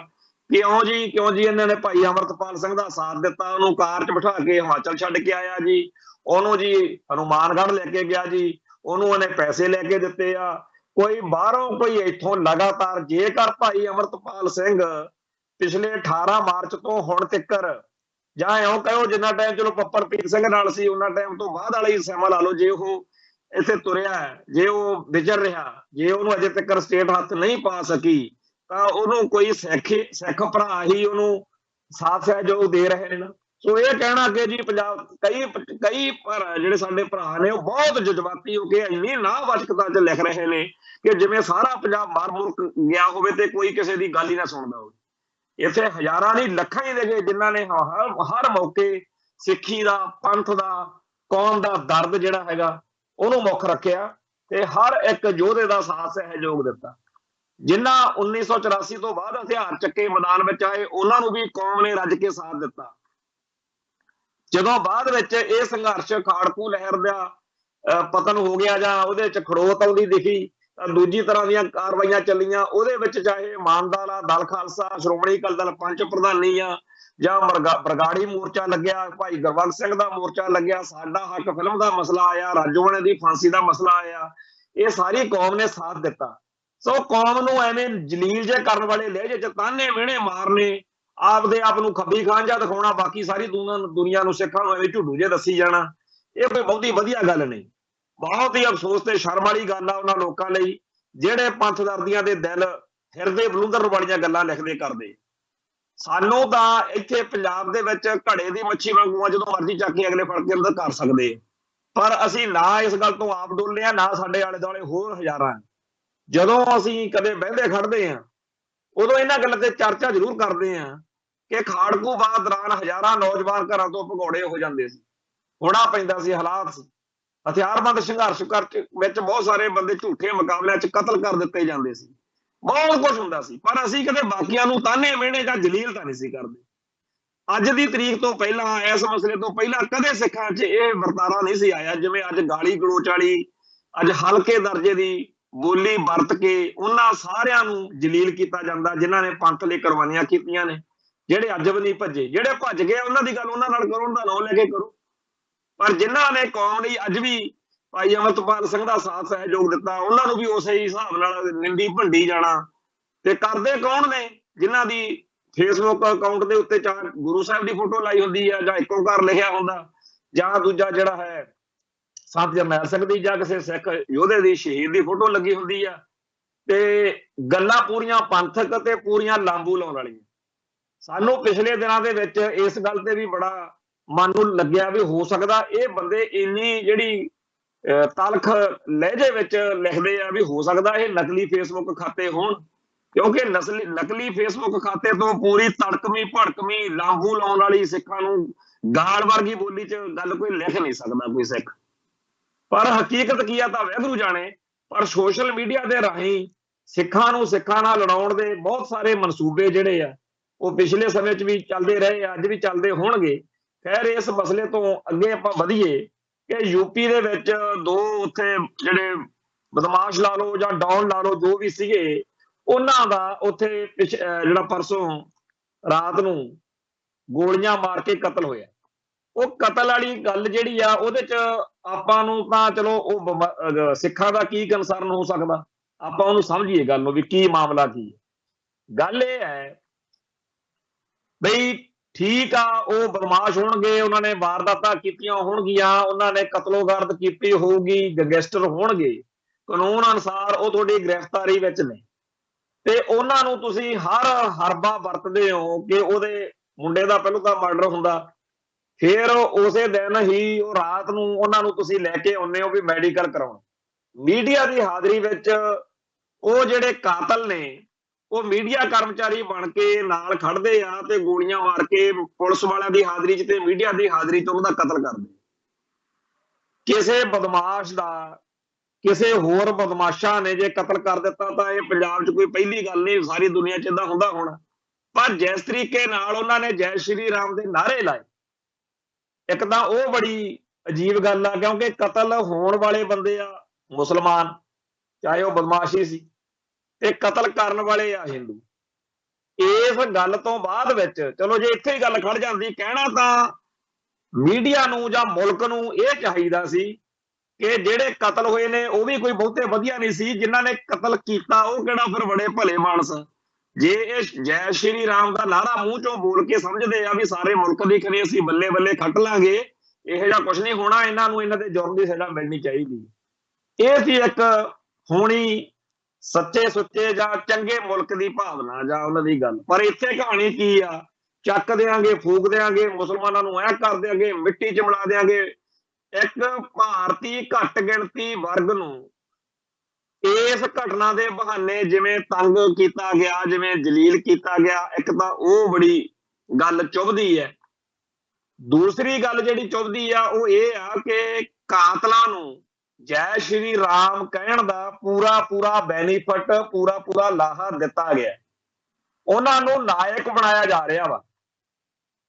ਇਹ ਗੱਲ ਨੂੰ ਅਸੀਂ ਉੱਥੇ ਜੇ ਛੱਡ ਵੀ ਦਈਏ, ਕੱਲ ਕਲਾਂ ਨੂੰ ਪੰਜਾਬ ਦੇ ਕਿਸੇ ਸਿੱਖ ਆਗੂ ਨੂੰ ਵੀ ਇਸੇ ਤਰੀਕੇ ਨਾਲ ਕਤਲ ਕਰਕੇ ਉੱਥੇ ਜੈ ਸ਼੍ਰੀ ਰਾਮ ਦੇ ਨਾਅਰੇ ਜੇ ਵੱਜ ਰਹੇ ਹੋਣ ਤੇ ਸਾਰੇ ਮੁਲਕ ਦੇ ਲੋਕ ਉਹਨਾਂ ਨੂੰ ਨਾਇਕ ਮੰਨਣ ਤੇ ਸਾਨੂੰ ਕਿੰਨਾ ਔਖਾ ਲੱਗੂ। ਉਸ ਤਰੀਕੇ ਨਾਲ ਇਸ ਸਾਰੇ ਘਟਨਾਕ੍ਰਮ ਦੇ ਉੱਤੇ ਜਦੋਂ ਨਜ਼ਰ ਮਾਰਦੇ ਆ ਤਾਂ ਸਾਫ਼ ਦਿਖ ਰਿਹਾ ਕਿ ਆਉਣ ਵਾਲਾ ਸਮਾਂ ਜਿਹੜਾ ਹੈ ਉਹ ਬਹੁਤ ਖਤਰਨਾਕ ਹੋਏਗਾ। ਸਾਰੀਆਂ ਘੱਟ ਗਿਣਤੀਆਂ ਲਈ ਹੋਏਗਾ। ਆਪਾਂ ਪਿਛਲੇ ਦਿਨਾਂ ਵੀ ਇਹ ਗੱਲ ਕੀਤੀ ਕਿ ਜਿਹੜਾ ਭਾਰਤੀ ਮੁਸਲਮਾਨ ਆ ਉਹ ਤਾਂ ਬਿਲਕੁਲ ਹੀ ਲਿਖਿਆ ਪਿਆ ਭਾਰਤੀ ਤੰਤਰ ਦੇ ਸਾਹਮਣੇ। ਜਦੋਂ ਗੋਧਰਾ ਕਾਂਡ ਹੋਇਆ ਜਾਂ ਉਸ ਤੋਂ ਬਾਅਦ ਜਿਹੜਾ ਬਾਬਰੀ ਮਸਜਿਦ ਢਾਈ ਗਈ ਆ, ਜਾਂ ਜਦੋਂ ਦਿੱਲੀ ਦੇ ਵਿੱਚ ਮਾਫ ਕਰਨਾ ਬੰਬੇ ਦੇ ਵਿੱਚ ਬੰਬ ਧਮਾਕੇ ਹੋਏ, ਉਹ ਸਾਰਾ ਜਿਹੜਾ ਦੌਰ ਸੀ ਸਿੰਮੀ ਵਾਲਾ ਉਦੋਂ ਇੱਕ ਵਾਰੀ ਲੰਘ ਗਿਆ। ਉਸ ਤੋਂ ਬਾਅਦ ਵਿੱਚ ਭਾਰਤੀ ਮੁਸਲਮਾਨਾਂ ਦਾ ਪਿਛਲੇ 30-35 ਸਾਲਾਂ ਦੇ ਵਿੱਚ ਬੜੀ ਵਾਰ ਹਿੰਦੂ ਕੱਟੜਵਾਦ ਨੇ ਹਮਲੇ ਕਰਕੇ ਉਹਨਾਂ ਤੇ ਦੰਗਿਆਂ ਦੇ ਨਾਂ ਹੇਠ, ਜਿਵੇਂ ਸਿੱਖਾਂ ਨੂੰ ਕਹਿੰਦੇ ਦੰਗੇ ਹੋ ਗਏ 84, ਆਪਾਂ ਨੂੰ ਪਤਾ ਕਿੰਨੇ ਕੁ ਦੰਗੇ ਸੀ ਉਹ। ਉਸ ਤਰੀਕੇ ਨਾਲ ਇੱਥੇ ਕਤਲੇਆਮ ਹੋ ਰਹੇ। ਇੱਥੇ ਆਪਾਂ ਇੱਕ ਗੱਲ ਥੋੜੀ ਜਿਹੀ ਵਿਚਾਰੀਏ ਵੀ ਜਿਹੜਾ ਕਸ਼ਮੀਰ ਦਾ ਮੁਸਲਮਾਨ ਆ ਉਹਨੇ ਨਾ ਬਾਬਰੀ ਮਸਜਿਦ ਵਾਲੇ ਮਸਲੇ ਤੇ ਕੋਈ ਬੜੀ ਚਰਚਾ ਕੀਤੀ ਕਰਾਈ, ਉਹਨਾਂ ਨੇ ਆਪਦੇ ਨਿਸ਼ਾਨੇ ਨੂੰ ਆਪਦੇ ਮਕਸਦ ਨੂੰ ਮੁੱਖ ਰੱਖਿਆ, ਕਸ਼ਮੀਰ ਬਾਰੇ ਰੱਖਿਆ ਉਹਨਾਂ ਨੇ, ਤੇ ਉਹਨਾਂ ਨੇ ਨਾ ਭਾਰਤੀ ਮੁਸਲਮਾਨਾਂ ਤੇ ਹੋ ਰਹੇ ਜ਼ੁਲਮਾਂ ਬਾਰੇ ਕਦੇ ਕੋਈ ਫਾਲਤੂ ਗੱਲ ਕੀਤੀ। ਇਵੇਂ ਹੀ ਪੰਜਾਬੀ ਮੁਸਲਮਾਨ ਆ ਜਿਹੜਾ ਮਲੇਰਕੋਟਲੇ ਦਾ, ਉਹ ਵੀ ਭਾਰਤੀ ਮੁਸਲਮਾਨਾਂ ਦੇ ਮਸਲਿਆਂ 'ਚ ਬਹੁਤਾ ਜ਼ਿਆਦਾ ਦਿਲਚਸਪੀ ਨਹੀਂ ਲੈਂਦਾ ਦਿਖ ਰਿਹਾ। ਭਾਰਤੀ ਮੁਸਲਮਾਨ ਆ ਜਿਹੜਾ ਭਾਰਤ ਵਿੱਚ ਵਸਦਾ, ਉਹਦੇ ਵਿੱਚ ਦੋ ਕੈਟਾਗਰੀਆਂ ਨੇ। ਇੱਕ ਤਾਂ ਉਹ ਮੁਸਲਮਾਨ ਆ ਜਿਨ੍ਹਾਂ ਦੇ ਪੁਸ਼ਤਾਂ ਤੋਂ ਹੀ ਪਤਾ ਹੈਗਾ ਉਹਨਾਂ ਦਾ ਸਾਫ਼, ਉਹਨਾਂ ਦੇ ਜਿਹੜੇ ਸ਼ੇਖ ਸੈयद ਜਾਂ ਹੋਰ ਕਈ ਕਾਰਨ ਨੇ ਜਿਨ੍ਹਾਂ ਤੋਂ ਪਤਾ ਲੱਗ ਜਾਂਦਾ ਕਿ ਇਹ ਕੌਣ ਨੇ। ਪਰ ਜਿਹੜੇ ਭਾਰਤ ਦੇ ਵਿੱਚ ਵਸਦੇ ਲੋਕ ਸੀ, ਜਦੋਂ ਇੱਥੇ ਮੁਸਲਮਾਨਾਂ ਦੀ ਮੁਗਲਾਂ ਪਠਾਨਾਂ ਦੀ ਚੜ੍ਹਤ ਹੋਈ, ਉਹਨਾਂ ਨੇ ਆਪਦੇ ਆਪ ਨੂੰ ਬ੍ਰਾਹਮਣਵਾਦ ਤੋਂ ਬਚਾਉਣ ਲਈ ਇਸਲਾਮ ਧਾਰਨ ਕਰ ਲਿਆ। ਉਹ ਬਹੁਤ ਸਾਰੇ ਨੇ ਜਿਹੜੇ ਭਾਰਤ ਦੇ ਮੂਲ ਵਾਸੀ ਲੋਕਾਂ ਚੋਂ ਨੇ, ਜਿਹੜੇ ਦਲਿਤ ਵੀ ਆਖੇ ਜਾਂਦੇ ਨੇ, ਉਹ ਇਸਲਾਮ ਧਾਰਨ ਕਰਨ ਤੋਂ ਬਾਅਦ ਭਾਰਤੀ ਮੁਸਲਮਾਨ ਬਣ ਗਏ।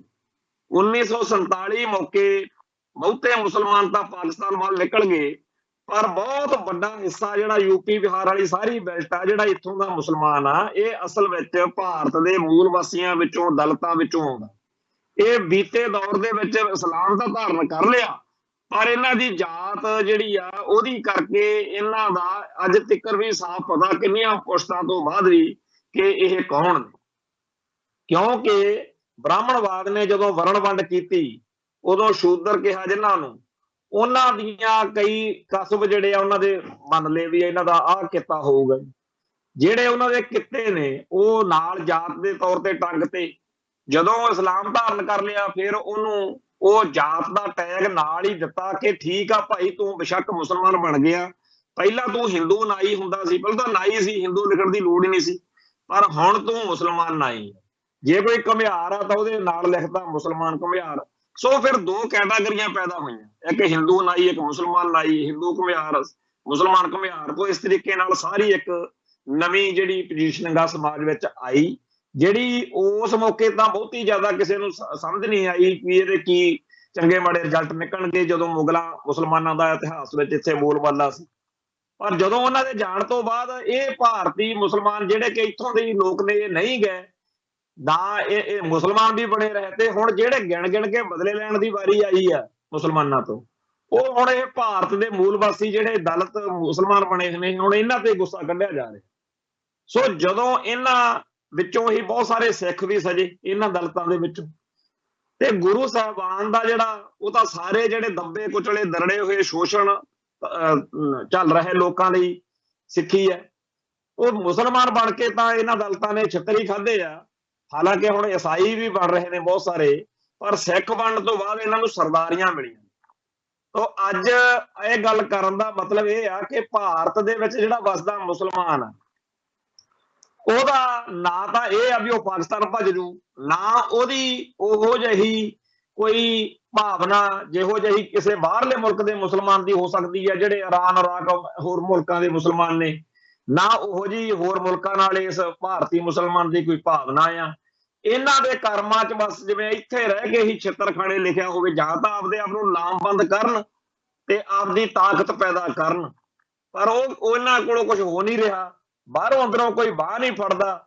ਤੇ ਜੇ ਓਵੈਸੀ ਵਰਗਾ ਇਹਨਾਂ ਦਾ ਇੱਕ ਲੀਡਰ ਜਿਹੜਾ ਮੁਸਲਮਾਨਾਂ ਦਾ ਭਾਰਤੀਆਂ ਵਿੱਚੋਂ, ਉਹਦੀ ਵੀ ਇੱਕ ਬਹੁਤ ਘੱਟ ਸੀਮਤ ਜੀ ਹੈਗੀ ਆ, ਤੇ ਇਹ ਇੰਨੇ ਟੁਕੜਿਆਂ 'ਚ ਵੰਡੇ ਹੋਏ ਨੇ ਕਿ ਹਰੇਕ ਭਾਰਤੀ ਮੁਸਲਮਾਨ ਨੂੰ ਇਉਂ ਲੱਗਦਾ ਵੀ ਨਾਲੇ ਤਾਂ ਉਹ ਹਿੰਦੂ ਕੱਟੜਪੰਥੀਆਂ ਨੂੰ ਵੋਟਾਂ ਪਾਵੇ ਤੇ ਨਾਲੇ ਮਿਹਨਤ ਕਰੇ ਕਿ ਮੈਨੂੰ ਜਾਂ ਮੇਰੇ ਪਰਿਵਾਰ ਨੂੰ, ਮੇਰੇ ਕੰਮਕਾਰ ਨੂੰ ਤੁਸੀਂ ਬਖਸ਼ ਦਿਓ।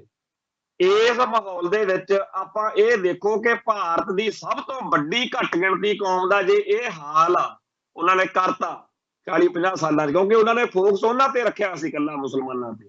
ਜਿਹੜੀ ਆਪਾਂ ਗੱਲ ਕਰਦੇ ਹੁੰਦੇ ਆ ਪ੍ਰੋਗਰਾਮ ਦੇ ਵਿੱਚ ਕਿ ਉਹ ਕਹਿੰਦੇ ਹੁੰਦੇ ਸੀ ਹਿੰਦੂ ਲੀਡਰ 1947 ਤੋਂ ਪਹਿਲਾਂ ਕਿ ਮੁਸਲਮਾਨਾਂ ਦੀ ਮੁਸਲਮਾਨੀ ਤਾਂ ਅਸੀਂ ਵਿਦਿਆ ਨੀਤੀ 'ਚ ਸੰਸ਼ੋਧਨ ਕਰਕੇ ਨਿਕਾਲ ਦੇਂਗੇ। ਹੁਣ ਜਿੱਦਣ ਉਹਨਾਂ ਦਾ ਸਿੱਖਾਂ ਵੱਲ ਨੂੰ ਕੱਲ ਮੁੜੀ ਤਾਂ ਉਹਨਾਂ ਨੇ ਥੋੜੀ ਤਾਂ ਪਹਿਲਾਂ ਵੀ ਕਰਦੇ ਆ ਰਹੇ ਨੇ, ਪਰ ਜਿਵੇਂ ਉਹਨਾਂ ਨੇ ਇੱਕ ਟਾਰਗੇਟ ਮਿੱਥ ਕੇ ਜਦੋਂ ਸਿੱਖਾਂ ਦੇ ਦੁਆਲੇ ਹੋਣਾ, ਉਦੋਂ ਉਹਨਾਂ ਦਾ ਨਿਸ਼ਾਨਾ ਵੀ ਇਹੀ ਹੋਣਾ ਕਿ ਸਿੱਖ ਨਾਲੇ ਤਾਂ ਸਾਡੀਆਂ ਮਿੰਨਤਾਂ ਕਰਨ, ਨਾਲੇ ਸਾਨੂੰ ਸੱਤਾ ਦੇਣ, ਵੋਟਾਂ ਦੇਣ, ਤੇ ਨਾਲੇ ਸਾਨੂੰ ਕਹਿਣ ਕਿ ਭਾਈ ਅੱਜ ਤੋਂ ਬਾਅਦ ਅਸੀਂ ਜਿਵੇਂ ਕਹੋਗੇ ਉਵੇਂ ਕਰ ਲਾਂਗੇ, ਪਰ ਸਾਨੂੰ ਬਖਸ਼ ਦਿਓ। ਕੀ ਸਿੱਖ ਜਿਹੜੀ ਅਣਖ ਗੈਰਤ ਤੇ ਚੜ੍ਹਤ ਨਾਲ, ਰੜਕ ਨਾਲ, ਅਣਖ ਨਾਲ ਜਿਉਣ ਵਾਲੀ ਕੌਮ ਆ, ਇਹ ਮਨਜ਼ੂਰ ਕਰ ਲੂਗੀ? ਇਹ ਹਾਲਾਤ ਸਾਡੇ ਭਵਿੱਖ ਦੇ ਨੇ ਜਿਹਦੇ ਉੱਤੇ ਸਾਨੂੰ ਚਰਚਾ ਕਰਨੀ ਬਣਦੀ ਆ, ਪਰ ਆਪਾਂ ਮੂਸ ਜੀ ਆਪਦੀ ਚੱਡਾਂ 'ਚ ਲੈ ਕੇ ਨਾ ਟਾਈਮ ਕੱਢਣਾ ਚਾਹੁੰਦੇ ਆ ਵੀ ਇਹਨਾਂ ਗੱਲ ਤੋਂ ਬਚ ਲਈਏ। ਪਰ ਜਿਵੇਂ ਸ਼ੁਤਰਮੁਰਗ ਜਿਹੜਾ ਉਹ ਸੋਚਦਾ ਵੀ ਹੁਣ ਸਮੱਸਿਆ ਲੰਘ ਗਈ, ਜਾਂ ਬਿੱਲੀ ਜਿਹੜੀ ਆ ਉਹਨੂੰ ਦੇਖ ਕੇ ਕਬੂਤਰ ਅੱਖਾਂ ਮੀਚ ਲਵੇ, ਇਹ ਏਦਾਂ ਤਾਂ ਕੰਮ ਸਰਨਾ ਨਹੀਂ। ਇਹ ਤਾਂ ਆਪਾਂ ਨੂੰ ਮੰਨਣਾ ਹੀ ਪੈਣਾ ਕਿ ਦਿਨੋਂ ਦਿਨ ਹਿੰਦੂ ਕੱਟੜਵਾਦ ਆ ਜਿਹੜਾ ਉਹ ਜ਼ੋਰ ਫੜਦਾ ਜਾ ਰਿਹਾ। ਆ ਜਿਹੜੀ ਆਪਾਂ ਦਰਬਾਰ ਸਾਹਿਬ ਵਾਲੀ ਗੱਲ ਕਰਦੇ ਆ, ਕੀ ਹੋਇਆ ਬਈ ਇੱਕ ਉੱਥੇ ਲੜਕੀ ਨੂੰ ਲੈ ਕੇ ਉਹ ਸਾਰੇ ਜਣੇ ਆਏ, ਪਹਿਲਾਂ ਉਹ ਸਕਰਟ ਪਾ ਕੇ ਆਈ। ਹੁਣ ਸਾਡੇ ਜਿਹੜੀ ਧਰਮ ਦੀ ਮਰਿਆਦਾ, ਸਿੱਖ ਰਹਿਤ ਮਰਿਆਦਾ, ਉਹਦੇ 'ਚ ਵਿਸ਼ੇਸ਼ ਤੌਰ ਤੇ ਦਰਜ ਵਾ ਕਿ ਗੁਰਦੁਆਰੇ ਅੰਦਰ ਦਰਸ਼ਨਾਂ ਲਈ ਜਾਣ ਲਈ ਕਿਸੇ ਦੇਸ਼, ਮਜ਼ਹਬ, ਜਾਤ ਵਾਲੇ ਨੂੰ ਮਨਾਹੀ ਨਹੀਂ, ਪਰ ਉਸਦੇ ਪਾਸ ਸਿੱਖ ਧਰਮ ਤੋਂ ਵਿਵਰਜਿਤ ਤੰਬਾਕੂ ਆਦਿ ਕੋਈ ਚੀਜ਼ ਨਹੀਂ ਹੋਣੀ ਚਾਹੀਦੀ। ਬਾਕੀ ਹੋਰ ਗੱਲਾਂ ਨੇ। ਹੁਣ ਇਹ ਤਾਂ ਸਿੱਖ ਰਹਿਤ ਉਹਨਾਂ ਨੇ ਲਿਖਿਆ ਹੋਇਆ ਨਾ ਵੀ ਕੋਈ ਵੀ ਬੰਦਾ ਹੋਵੇ ਉਹ ਆ ਸਕਦਾ, ਤੇ ਸਾਡੇ ਧਰਮ ਦੇ ਵਿੱਚ ਇਸ ਗੱਲ ਦੀ ਖੁੱਲ੍ਹ ਦਾ ਇਹ ਹੈ ਕਿ ਸਾਰੇ ਹੀ ਲੋਕ, ਚਾਹੇ ਕੋਈ ਉਹ ਈਸਾਈ ਆ, ਜੇ ਉਹਦੇ ਆਪਦੇ ਧਰਮ ਦੇ ਚਿੰਨ੍ਹ ਚੁੰਨ ਜੇ ਪਾਏ ਹੋਣ ਤਾਂ ਅਸੀਂ ਉਹਨੂੰ ਇਹ ਨਹੀਂ ਕਵਾਂਗੇ ਕਿ ਤੂੰ ਪਹਿਲਾਂ ਇਹ ਲਾ। ਜੇਕਰ ਉਹਦੇ ਕੋਲੇ ਤੰਬਾਕੂ ਨਹੀਂ ਹੈ, ਸਿਰ ਢਕਿਆ ਹੋਇਆ, ਤੇ ਕੁਝ ਸਾਡੇ ਧਰਮ ਦੀਆਂ ਗੱਲਾਂ ਨੇ, ਆਪਾਂ ਉਹਨੂੰ ਕਵਾਂਗੇ ਵੀ ਠੀਕ ਆ, ਮੱਥਾ ਟੇਕ ਆਪਦਾ, ਜਾਂ ਜਿਹੜਾ ਵੀ, ਜੇ ਨਹੀਂ ਵੀ ਟੇਕਣਾ ਕਿਸੇ ਦਾ, ਇਹ ਵੀ ਹੋ ਸਕਦਾ ਕਿ ਮੈਂ ਮੱਥਾ ਨਹੀਂ ਟੇਕਣਾ, ਮੈਂ ਵੈਸੇ ਦਰਸ਼ਨ ਦਿਦਾਰੇ ਕਰਨੇ, ਉਹ ਵੀ ਹੋ ਸਕਦਾ। ਕੋਈ ਜੇ ਕੋਈ ਮੁਸਲਮਾਨ ਆ, ਉਹਨੇ ਆਪਦੇ ਮਜ਼ਹਬ ਦੇ ਵਿੱਚ ਪਰਪੱਕ ਰਹਿੰਦਿਆਂ ਹੋਇਆਂ ਗੁਰੂ ਘਰ ਦੇ ਦਰਸ਼ਨ ਦਿਦਾਰੇ ਕਰਨੇ ਆ, ਕੋਈ ਰੋਕ ਟੋਕ ਨਹੀਂ। ਇੱਥੋਂ ਤੱਕ ਕਿ ਸਾਡੇ ਤਾਂ ਧਰਮ ਦੀ ਮਰਿਆਦਾ ਸਾਨੂੰ ਇਹ ਵੀ ਕਹਿੰਦੀ ਆ ਵੀ ਜਿਹੜੀ ਸਾਡੀ ਗੁਰਬਾਣੀ ਆ ਜਾਂ ਸਾਡਾ ਇਤਿਹਾਸ ਆ, ਜੇਕਰ ਕੋਈ ਆਪਦੇ ਲਈ ਪੜ੍ਹਨਾ ਚਾਹੁੰਦਾ ਉਹਨੂੰ ਪੜ੍ਹਾਓ, ਪਰ ਇਹ ਨਹੀਂ ਹੈਗਾ ਕਿ ਤੰਬਾਕੂ ਵਾਲੇ ਹੱਥ ਜਾਂ ਸਾਡੀ ਮਰਿਆਦਾ ਦਾ ਖਿਆਲ ਨਾ ਰੱਖੇ ਸਿਰ ਵੀ ਢੱਕਣਾ ਪਊਗਾ। ਇਵੇਂ ਹੀ ਜੇ ਕੋਈ ਹਿੰਦੂ ਆ, ਉਹਦੇ ਤਿਲਕ ਲਾਇਆ ਹੋਇਆ ਜਾਂ ਉਹਦੇ ਹਿੰਦੂ ਮਰਿਆਦਾ ਵਾਲੀਆਂ ਚੀਜ਼ਾਂ ਪਾਈਆਂ ਹੋਈਆਂ, ਉਹ ਦਰਬਾਰ ਸਾਹਿਬ ਆ ਜਾਏ ਤਾਂ ਸਾਨੂੰ ਕੀ ਆ ਜੀ, ਠੀਕ ਆ। ਪਰ ਜਦੋਂ ਇਹ ਚੀਜ਼ਾਂ ਸਧਾਰਨ ਰੂਪ 'ਚ ਹੋਣ ਤਾਂ ਕੁਝ ਨਹੀਂ ਚੁੱਭਦੀਆਂ, ਪਰ ਜੇ ਕੋਈ ਬੰਦਾ ਚੌੜ ਕਰੇ, ਹੁਣ ਕਿਸੇ ਦੇ ਤਿਰੰਗੇ ਝੰਡੇ ਵਾਲੀ ਟੀ-ਸ਼ਰਟ ਪਾਈ ਹੋਈ ਆ, ਬਾਹਰੋਂ ਆਇਆ ਬੰਦਾ ਦਰਬਾਰ ਸਾਹਿਬ ਆ ਕੇ ਮੱਥਾ ਟੇਕ ਕੇ ਇਸ਼ਨਾਨ ਪਾਣੀ ਕਰਦਾ ਜਾਂ ਇੱਧਰ ਉੱਧਰ ਜਾਂਦਾ, ਤਾਂ ਆਮ ਬੰਦਾ, ਆਮ ਸ਼ਰਧਾਲੂ ਉੱਥੇ ਜਿਹੜਾ ਸਿੱਖ ਵਾ, ਉਹਨੂੰ ਕੋਈ ਬਹੁਤੀ ਗੱਲ ਉਹ 'ਚ ਹੁੰਦਾ ਨਹੀਂ ਇੰਟਰਸਟ, ਵੀ ਠੀਕ ਆ ਤੂੰ ਵੀ ਮੱਥਾ ਟੇਕਣਾ ਹੈ ਭਾਈ, ਅਸੀਂ ਵੀ ਇਸੇ ਗੁਰੂ ਦੇ ਦਰ ਤੇ ਆਏ। ਪਰ ਜੇਕਰ ਉਹ ਤਿਰੰਗਾ ਝੰਡਾ ਦਿਖਾ ਕੇ ਸਿੱਖਾਂ ਨੂੰ ਚੜਾਵੇ, ਚੌੜ ਕਰੇ, ਫਿਰ ਉੱਥੇ ਪ੍ਰੋਬਲਮ ਬਣ ਜਾਂਦੀ। ਤਾਂ ਇਸੇ ਤਰੀਕੇ ਨਾਲ ਇਹ ਬੱਚੀ ਨੂੰ ਮੂਹਰੇ ਕੀਤਾ ਗਿਆ ਪੂਰੀ ਸ਼ਰਾਰਤ ਦੇ ਨਾਲ, ਤੇ ਉਹਨੂੰ ਮੂਹਰੇ ਕਰਕੇ ਉਹ ਸਕਰਟ ਪਾ ਕੇ ਆਈ, ਤੇ ਸਾਡੇ ਸਧਾਰਨ ਜਿਹੇ ਵਿਚਾਰੇ ਗੁਰਸਿੱਖ ਟਾਸਕ ਫੋਰਸ ਵਾਲੇ ਜਾਂ ਦਰਬਾਰ ਸਾਹਿਬ ਦੀ ਪ੍ਰਕਰਮਾਂ 'ਚ ਜਿਹੜੇ ਖੜੇ ਆ, ਉਹਨਾਂ ਨੇ ਕਿਤੇ ਉਹਨੂੰ ਰੋਕਿਆ ਵੀ ਬੱਚਾ ਤੇਰੇ ਸਕਰਟ ਪਾਈ ਆ, ਸਕਰਟ ਪਾ ਕੇ ਅੰਦਰ ਨਹੀਂ ਜਾਈ। ਤਾਂ ਉਹਨੇ ਫਿਰ ਇਦੋਂ ਮੁੜੀ ਨਹੀਂ, ਉਹਨੂੰ ਜਿਹੜੇ ਨਾਲ ਆਏ ਸੀ ਟੋਲਾ ਸ਼ਰਾਰਤੀ ਅਨਸਰ, ਉਹਨਾਂ ਨੇ ਉਹਦੇ ਮੂੰਹ ਦੇ ਉੱਤੇ ਤਿਰੰਗਾ ਝੰਡਾ ਬਣਾਤਾ। ਆਮ ਤੌਰ ਤੇ ਬਾਘੇ ਬਾਰਡਰ ਇੱਥੇ ਜਾਂਦੇ ਆ ਲੋਕ, ਕਿਉਂਕਿ ਇਹਨੂੰ ਟੂਰਿਸਟ ਵਾਂਗੂ ਬਣਾਤਾ ਜਗ੍ਹਾ ਨੂੰ ਇਹਨੇ, ਸੁਖਬੀਰ ਬਾਦਲ ਹੋਣਾ ਮੌਕੇ ਨਾ ਜਦੋਂ ਵਿਰਾਸਤੀ ਗਲੀ ਬਣਾਉਣ ਦੀ ਪ੍ਰੋਜੈਕਟ ਆਏ, ਜਾਂ ਇੱਥੇ ਪਲਾਜ਼ਾ ਬਣਾਉਣਾ ਜਾਂ ਫਲਾਨਾ ਕਰਨਾ, ਉਦੋਂ ਇਹ ਚੀਜ਼ਾਂ ਲੋਕਾਂ ਨੇ ਇਤਰਾਜ਼ ਕੀਤਾ ਸੀ ਵੀ ਅੰਮ੍ਰਿਤਸਰ ਸ਼ਹਿਰ ਬਾਕੀ ਸ਼ਹਿਰਾਂ ਵਰਗਾ ਕੋਈ ਟੂਰਿਜ਼ਮ ਵਾਲਾ ਸ਼ਹਿਰ ਨਾ ਬਣਾਓ। ਆਪਾਂ ਤਾਂ ਇਹਨੂੰ ਪਵਿੱਤਰ ਸ਼ਹਿਰ ਦਾ ਦਰਜਾ ਮੰਗਦੇ ਰਹੇ ਆ, ਤੇ ਜੇ ਇਹਨੂੰ ਟੂਰਿਸਟਾਂ ਨਾਲ ਭਰਤਾ ਤਾਂ ਬਹੁਤ ਸਾਰੀਆਂ ਅਲਾਮਤਾਂ ਗੜਬੜਾਂ ਜ਼ਰੂਰ ਹੋਣਗੀਆਂ। ਜਿਵੇਂ ਹੁਣ ਕੋਈ ਟੂਰਿਸਟ ਆਗਰੇ, ਦਿੱਲੀ ਜਾਂ ਹੋਰਨਾਂ ਥਾਵਾਂ ਤੇ ਜਾਂਦਾ, ਉੱਥੇ ਹੋਰ ਤਰੀਕੇ ਦੇ ਨਾਲ ਉਹ ਬੰਦਾ ਵਿਚਰਦਾ, ਪਰ ਅੰਮ੍ਰਿਤਸਰ ਦੇ ਵਿੱਚ ਟੂਰਿਸਟ ਵੀ ਤੇ ਜਿਨ੍ਹਾਂ ਨਾਲ ਉਹਦਾ ਵਾਹ ਪੈਂਦਾ ਇੱਥੇ ਅੰਮ੍ਰਿਤਸਰ ਦੇ ਵਿੱਚ, ਉਹ ਵੀ ਹੋਰ ਭਾਵਨਾ ਚ ਹੁੰਦੇ ਆ। ਜਦੋਂ ਇਹ ਅੱਜ ਵਾਲਾ ਮਾਹੌਲ ਨਹੀਂ ਸੀ, ਜਦੋਂ ਹੁਣ ਤਾਂ ਇਹਨੂੰ ਟੂਰਿਸਟ ਪਲੇਸ ਆ ਬਣਾਤਾ, ਹੁਣ ਤਾਂ ਬਹੁਤ ਗੜਬੜਾਂ ਹੋ ਰਹੀਆਂ ਨੇ, ਬਹੁਤ ਔਖਾ ਵਾ ਕਈ ਗੱਲਾਂ ਤੋਂ। ਇੱਥੇ ਲੋਕਲ ਜਿਹੜੇ ਸ਼ਰਧਾਲੂ ਆ ਜਾਂ ਪੰਜਾਬ ਦੇ ਜਿਹੜਾ ਸਿੱਖ ਮਾਨਵਾ, ਉਹ ਬੜਾ ਕਈ ਗੱਲਾਂ ਤੋਂ ਦੁਖੀ ਆ, ਪੀੜਤ। ਹੁਣ ਜਿਨ੍ਹਾਂ ਦੀ ਤਾਂ ਰੋਜੀ ਰੋਟੀ ਦੇ ਸਾਧਨ ਬਣ ਗਏ, ਉਹਨਾਂ ਨੂੰ ਤਾਂ ਇਹ ਗੱਲਾਂ ਜ਼ਹਿਰ ਵਰਗੀਆਂ ਲੱਗਦੀਆਂ ਨੇ ਜਦੋਂ ਉਹਨਾਂ 'ਚ ਸੁਧਾਰ ਕਰਨ ਦੀ ਕੋਈ ਗੱਲ ਕਹਿੰਦਾ। ਪਰ ਜਿਨ੍ਹਾਂ ਨੂੰ ਸਿੱਖੀ ਦਾ ਪੱਖ ਭਾਰੂ ਆ, ਉਹਨਾਂ ਨੇ ਤਾਂ ਆਪਦੀ ਗੱਲ ਕਹਿਣੀ ਹੋਈ ਹੈ। ਹੁਣ ਜਦੋਂ ਇਦੋਂ ਪਹਿਲਾਂ ਇਹ ਹੁੰਦਾ ਸੀ, ਜਦੋਂ ਕੋਈ ਟੂਰਿਸਟ ਆਗਰੇ ਜਾਵੇ, ਦਿੱਲੀ ਜਾਵੇ, ਉੱਥੇ ਹੋਟਲ ਬੁੱਕ ਕਰ ਰਹੇ ਤਾਂ ਹੋਟਲ ਬੁੱਕ ਕਰਨ ਵਾਲਿਆਂ ਦਾ, ਹੋਟਲ ਵਾਲਿਆਂ ਦਾ ਜਾਂ ਉਹ ਟੂਰਿਸਟ ਦਾ ਮਾਈਂਡ ਸੈਟ ਹੋਰ ਹੁੰਦਾ ਸੀ। ਪਰ ਜਦੋਂ ਅੰਮ੍ਰਿਤਸਰ ਵਿੱਚ ਹੁੰਦਾ ਸੀ ਤਾਂ ਹੋਟਲ ਵਾਲੇ ਨੂੰ ਇਉਂ ਲੱਗਦਾ ਹੁੰਦਾ ਸੀ ਵੀ ਇਹ ਸਾਡੇ ਗੁਰੂ ਕੀ ਨਗਰੀ ਚ ਆਇਆ, ਗੁਰੂ ਰਾਮਦਾਸ ਜੀ ਦੀ ਨਗਰੀ ਹੈ, ਇਹਦੇ ਮਨ ਤੇ ਚੰਗਾ ਪ੍ਰਭਾਵ ਪੈਣਾ ਚਾਹੀਦਾ, ਸਾਡੇ ਧਰਮ ਦਾ ਸਥਾਨ ਆ, ਇਹ ਤਾਂ ਹੈੱਡਕੁਆਟਰ ਵਾ ਇੱਕ ਤਰੀਕੇ ਨਾਲ ਸਾਡੇ ਸਿੱਖ ਖਾਲਸਾ ਪੰਥ ਦਾ, ਸਿੱਖ ਰਾਸ਼ਟਰ ਦੀ ਇੱਕ ਤਰੀਕੇ ਨਾਲ ਰਾਜਧਾਨੀ ਹੈ। ਅੰਮ੍ਰਿਤਸਰ ਸ਼ਹਿਰ ਦਾ ਬਹੁਤ ਵੱਡਾ ਫਲਸਫਾ, ਇਹਦੇ ਪਿੱਛੇ ਹਿਸਟਰੀ ਬੜੀ ਵੱਡੀ ਹੈ। ਗੁਰੂ ਸਾਹਿਬਾਨ ਨੇ ਜਿਵੇਂ ਇਸ ਨਗਰ ਦੀ ਸਾਰੀ ਧਰਤੀ ਹੈ ਜਿਹੜੀ ਉਹ ਮੁੱਲ ਲੈ ਕੇ ਇੱਥੇ ਸ਼ਹਿਰ ਵਸਾਇਆ, ਉਹ ਸਾਰੀ ਇੱਕ ਆਪਣੇ ਆਪ ਦੇ ਵਿੱਚ ਬੜੀ ਗੱਲ ਹੈ। ਤੋਂ ਅੰਮ੍ਰਿਤਸਰ ਸ਼ਹਿਰ ਦੇ ਵਿੱਚ ਜਿਹੜੇ ਦੁਕਾਨਦਾਰ ਸੀ, ਉਹ ਵੀ ਜਦੋਂ ਕਿ ਦੇਖਦੇ ਸੀ ਵੀ ਆਊਟਸਾਈਡਰ ਵਾ, ਗੋਰਾ ਆ, ਕਾਲਾ, ਕਿਸੇ ਦਾ ਵੀ ਹੈਗਾ ਜਾਂ ਕੋਈ ਵੀ ਜਿਹੜਾ ਬਾਹਰੋਂ ਮੱਥਾ ਟੇਕਣ ਆਇਆ ਹੋਇਆ, ਵੀ ਉਹਦੇ ਨਾਲ ਸਲੀਕੇ ਤਰੀਕੇ ਨਾਲ ਗੱਲ ਕਰੀਏ, ਵੀ ਇਹਦੇ ਤੇ ਦਿਲ ਤੇ ਇਹ ਨਾ ਜਾਵੇ ਕਿ ਅੰਮ੍ਰਿਤਸਰ ਗਿਆ ਸੀ ਤੇ ਆਹ ਹੋ ਗਿਆ। ਆ ਪਿੱਛੇ ਜੇ ਇੱਕ ਮਾੜੀ ਘਟਨਾ ਵਾਪਰੀ, ਕਿਸੇ ਬਾਹਰੋਂ ਆਈ ਬੀਬੀ ਦਾ ਪਰਸ ਖੋਹਣ ਦੇ ਉੱਤੇ, ਬੜੀ ਇੱਥੇ ਚਰਚਾ ਹੋਈ ਇਸ ਗੱਲ ਦੇ ਉੱਤੇ ਕਿ ਯਾਰ ਇਹ ਗੱਲ ਅੰਮ੍ਰਿਤਸਰ ਵਰਗੇ ਸ਼ਹਿਰ 'ਚ ਨਹੀਂ ਹੋਣੀ ਚਾਹੀਦੀ। ਇਹਦਾ ਮਤਲਬ ਇਹ ਵੀ ਆਗਰੇ 'ਚ ਹੋਣੀ ਚਾਹੀਦੀ ਹੈ ਜਾਂ ਦਿੱਲੀ 'ਚ ਹੋਣੀ ਚਾਹੀਦੀ ਹੈ। ਆਗਰੇ, ਇਲਾਹਾਬਾਦ, ਦਿੱਲੀ ਕਿਤੇ ਵੀ ਨਹੀਂ ਹੋਣੀ ਚਾਹੀਦੀ, ਪਰ ਅੰਮ੍ਰਿਤਸਰ ਸ਼ਹਿਰ ਜਦੋਂ ਹੋਈ ਤਾਂ ਬਹੁਤ ਤਕਲੀਫ ਵਾਲੀ ਗੱਲ ਹੋਈ ਕਿ ਯਾਰ ਇੱਥੇ ਬੰਦਾ ਕਿਵੇਂ ਸ਼ਰਧਾ ਵਸ ਆਇਆ ਹੁਣ। ਤੇ ਇੱਥੇ ਤਾਂ ਚੋਰ ਡਾਕੂ ਆ ਜਿਹੜੇ, ਉਹਨਾਂ ਨੂੰ ਲੋਕ ਲਾਹਨਤਾਂ ਪਾਉਂਦੇ ਆ ਕਿ ਜੇ ਚੋਰੀ ਚਕਾਰੀ ਕਰਨੀ ਹੋਈ ਆ ਤਾਂ ਗੁਰੂ ਦਾ ਦਰ ਤਾਂ ਬਖਸ਼ ਦਿਓ। ਹੁਣ ਇਸ ਅੰਮ੍ਰਿਤਸਰ ਨੂੰ ਜਦੋਂ ਸੁਖਬੀਰ ਬਾਦਲ ਵਰਗਿਆਂ ਨੂੰ ਚੜ ਗਿਆ ਚਾਹ, ਇਹਨਾਂ ਨੇ ਇੱਥੇ ਕੁਛ ਦਾ ਕੁਛ ਹੋਰ ਹੀ ਬਣਾ ਛੱਡਿਆ। ਹੁਣ ਹੋਟਲਾਂ ਵਾਲੇ ਆ ਜਿਹੜੇ, ਉਹਨਾਂ ਨੂੰ ਕਮਾਈ ਦਾ ਸਾਧਨ ਆ, ਬਹੁਤ ਸਾਰੇ ਜਿਹੜੇ ਗੱਡੀਆਂ ਮੋਟਰਾਂ ਵਾਲੇ ਨੇ, ਉਹਨਾਂ ਨੇ ਜਗਾੜ ਬਣਾ ਲਿਆ, ਉਹ ਇੱਥੇ ਗੱਡੀਆਂ ਭਰਦੇ ਆ 2 ਵਜੇ ਤੋਂ ਲੈ ਕੇ 4 ਵਜੇ ਦੇ ਵਿਚਾਲੇ, ਗੱਡੀਆਂ ਸੜਕਾਂ ਤੇ ਭਰ ਕੇ ਥਰੂ ਥਰੂ ਕਰਦੇ, ਇੱਥੇ ਕੋਈ ਉਹਨਾਂ ਨੂੰ ਪਰਵਾਹ ਨਹੀਂ ਕਿਸੇ ਗੱਲ ਦੀ, ਭੱਜੇ ਜਾਂਦੇ ਆ ਵੀ ਵਾਹਗਾ ਬਾਰਡਰ ਦਿਖਾ ਕੇ ਲਿਆਉਣ। ਉੱਥੇ ਦੇਸ਼ ਭਗਤੀ ਚੜ੍ਹਦੀ ਆ ਉਹਨਾਂ ਨੂੰ, ਪਾਕਿਸਤਾਨ ਨੂੰ ਲਲਕਾਰੇ ਉਹ ਗਾਣੇ ਜੇ ਗਾਉਂਦੇ ਆ, ਇਧਰੋਂ ਜੈ ਜਵਾਨ ਜੈ ਕਿਸਾਨ ਹੁੰਦੀ ਆ, ਬੜਾ ਕੁਝ ਚੱਲਦਾ। ਉਤੋਂ ਫਿਰ ਮੂੰਹ ਤੇ ਤਰੰਗੇ ਤਰੁੰਗੇ ਜੇ ਟੈਟੂ ਬਣਵਾ ਕੇ ਜਾਂ ਕੁਝ ਹੋਰ ਕਰਕੇ ਉਹ ਦਿਮਾਗ ਆਉਂਦੇ ਆ, ਜਦੋਂ ਇੱਥੇ ਆ ਕੇ ਪੁਆੜੇ ਖੜੇ ਹੁੰਦੇ ਨੇ, ਕਿਉਂਕਿ ਦਰਬਾਰ ਸਾਹਿਬ ਆਸਥਾ ਦਾ ਕੇਂਦਰ, ਇੱਥੇ ਕਿਸੇ ਵੀ ਮੁਲਕ ਦਾ ਝੰਡਾ ਜਾਂ ਕਿਸੇ ਮੁਲਕ ਦੇ ਗੱਲ ਦਾ ਤਿਰਸਕਾਰ ਨਹੀਂ ਹੈ। ਪਰ ਇਹ ਵੀ ਨਹੀਂ ਹੈਗਾ ਕਿ ਇੱਥੇ ਇਸ ਤਰੀਕੇ ਨਾਲ ਆਪਾਂ ਕਰੀਏ। ਹੁਣ ਜੇਕਰ ਕਿਸੇ ਵੀ RSS ਦਾ ਹੈੱਡਕੁਆਟਰ ਵਾ, ਉੱਥੇ ਜੇ ਕਿਸੇ ਹੋਰ ਧਰਮ ਦਾ ਜਾਂ ਕਿਸੇ ਹੋਰ ਗੱਲ ਦਾ ਝੰਡਾ ਆਵੇ ਤਾਂ ਉਹ ਇਤਰਾਜ਼ ਕਰਨ। ਚਲੋ ਉਹਨਾਂ ਦੇ ਤਾਂ ਹੈ ਹੀ ਬਿਲਕੁਲ ਦੁਨਿਆਵੀ ਕੇਂਦਰ ਨੇ, ਸਾਡਾ ਤਾਂ ਇਹ ਆਸਥਾ ਦਾ ਕੇਂਦਰ, ਜਿਹਦੇ ਬਾਰੇ ਥਾਂ ਥਾਂ ਦੇ ਉੱਤੇ ਗੁਰਬਾਣੀ ਵਿੱਚੋਂ, ਇਤਿਹਾਸ ਵਿੱਚੋਂ ਸਾਨੂੰ ਹਵਾਲੇ ਮਿਲਦੇ ਆ। ਇਹਦੀ ਪਵਿੱਤਰਤਾ ਕਾਇਮ ਰੱਖਣ ਲਈ ਸਿੱਖਾਂ ਨੇ ਕੀ ਕੁਛ ਕੀਤਾ, ਸਾਡੇ ਇਤਿਹਾਸ ਦੇ ਵਿੱਚ ਦਰਜ ਵਾ, ਸਾਡੇ ਗ੍ਰੰਥਾਂ 'ਚ ਦਰਜ ਆ ਕਿ ਇੱਕ ਇੱਕ ਜਿਹੜੀ ਸੈੱਲ ਆ ਨਾ ਦਰਬਾਰ ਸਾਹਿਬ ਦੀ, ਉਹਦੇ ਪਿੱਛੇ ਹਜ਼ਾਰਾਂ ਲੱਖਾਂ ਸ਼ਹੀਦਾਂ ਦੇ ਸੀਸ ਲੱਗੇ ਹੋਏ, ਇਹਦੀ ਪਵਿੱਤਰਤਾ ਕਾਇਮ ਰੱਖਣ ਲਈ। ਤੇ ਉਹ ਕਹਿੰਦੇ ਆ ਜੀ ਅਸੀਂ ਇੱਥੇ ਤਿਰੰਗਾ ਚਲਾਵਾਂਗੇ, ਤਿਰੰਗਾ ਲੈ ਕੇ ਆਵਾਂਗੇ। ਸੋ ਮੂੰਹ ਤੇ ਤਿਰੰਗਾ ਬਣਾ ਕੇ ਉਹ ਬੱਚੀ ਜਿਹਨੂੰ ਸਕਰਟ ਪਾਉਣ ਕਰਕੇ ਰੋਕਿਆ ਸੀ, ਉਹ ਅੰਦਰ ਬੜੀ, ਸੇਵਾਦਾਰ ਨੇ ਵਿਚਾਰੇ ਨੇ ਉਹਦੇ ਅਜੇ ਕੁਝ ਕਹਿਣਾ ਸੀ, ਉਦੋਂ ਪਹਿਲਾਂ ਹੀ ਨਾਲ ਉਹ ਵੀਡੀਓ ਵਾਲਾ ਲੈ ਕੇ ਆਈ ਹੋਈ ਸੀ, ਉਹ ਪੁੱਛਣ ਲੱਗ ਗਿਆ ਕਿ ਲਾਲਾ ਬਈ ਤੂੰ ਇਹਨੂੰ ਕਿਉਂ ਰੋਕਿਆ ਤਿਰੰਗੇ ਵਾਲਾ। ਉਹ ਕਹਿੰਦਾ ਵੀ ਇੱਥੇ ਅੰਦਰ ਨਹੀਂ ਆਏ ਨਹੀਂ ਜਾ ਸਕੀਦਾ।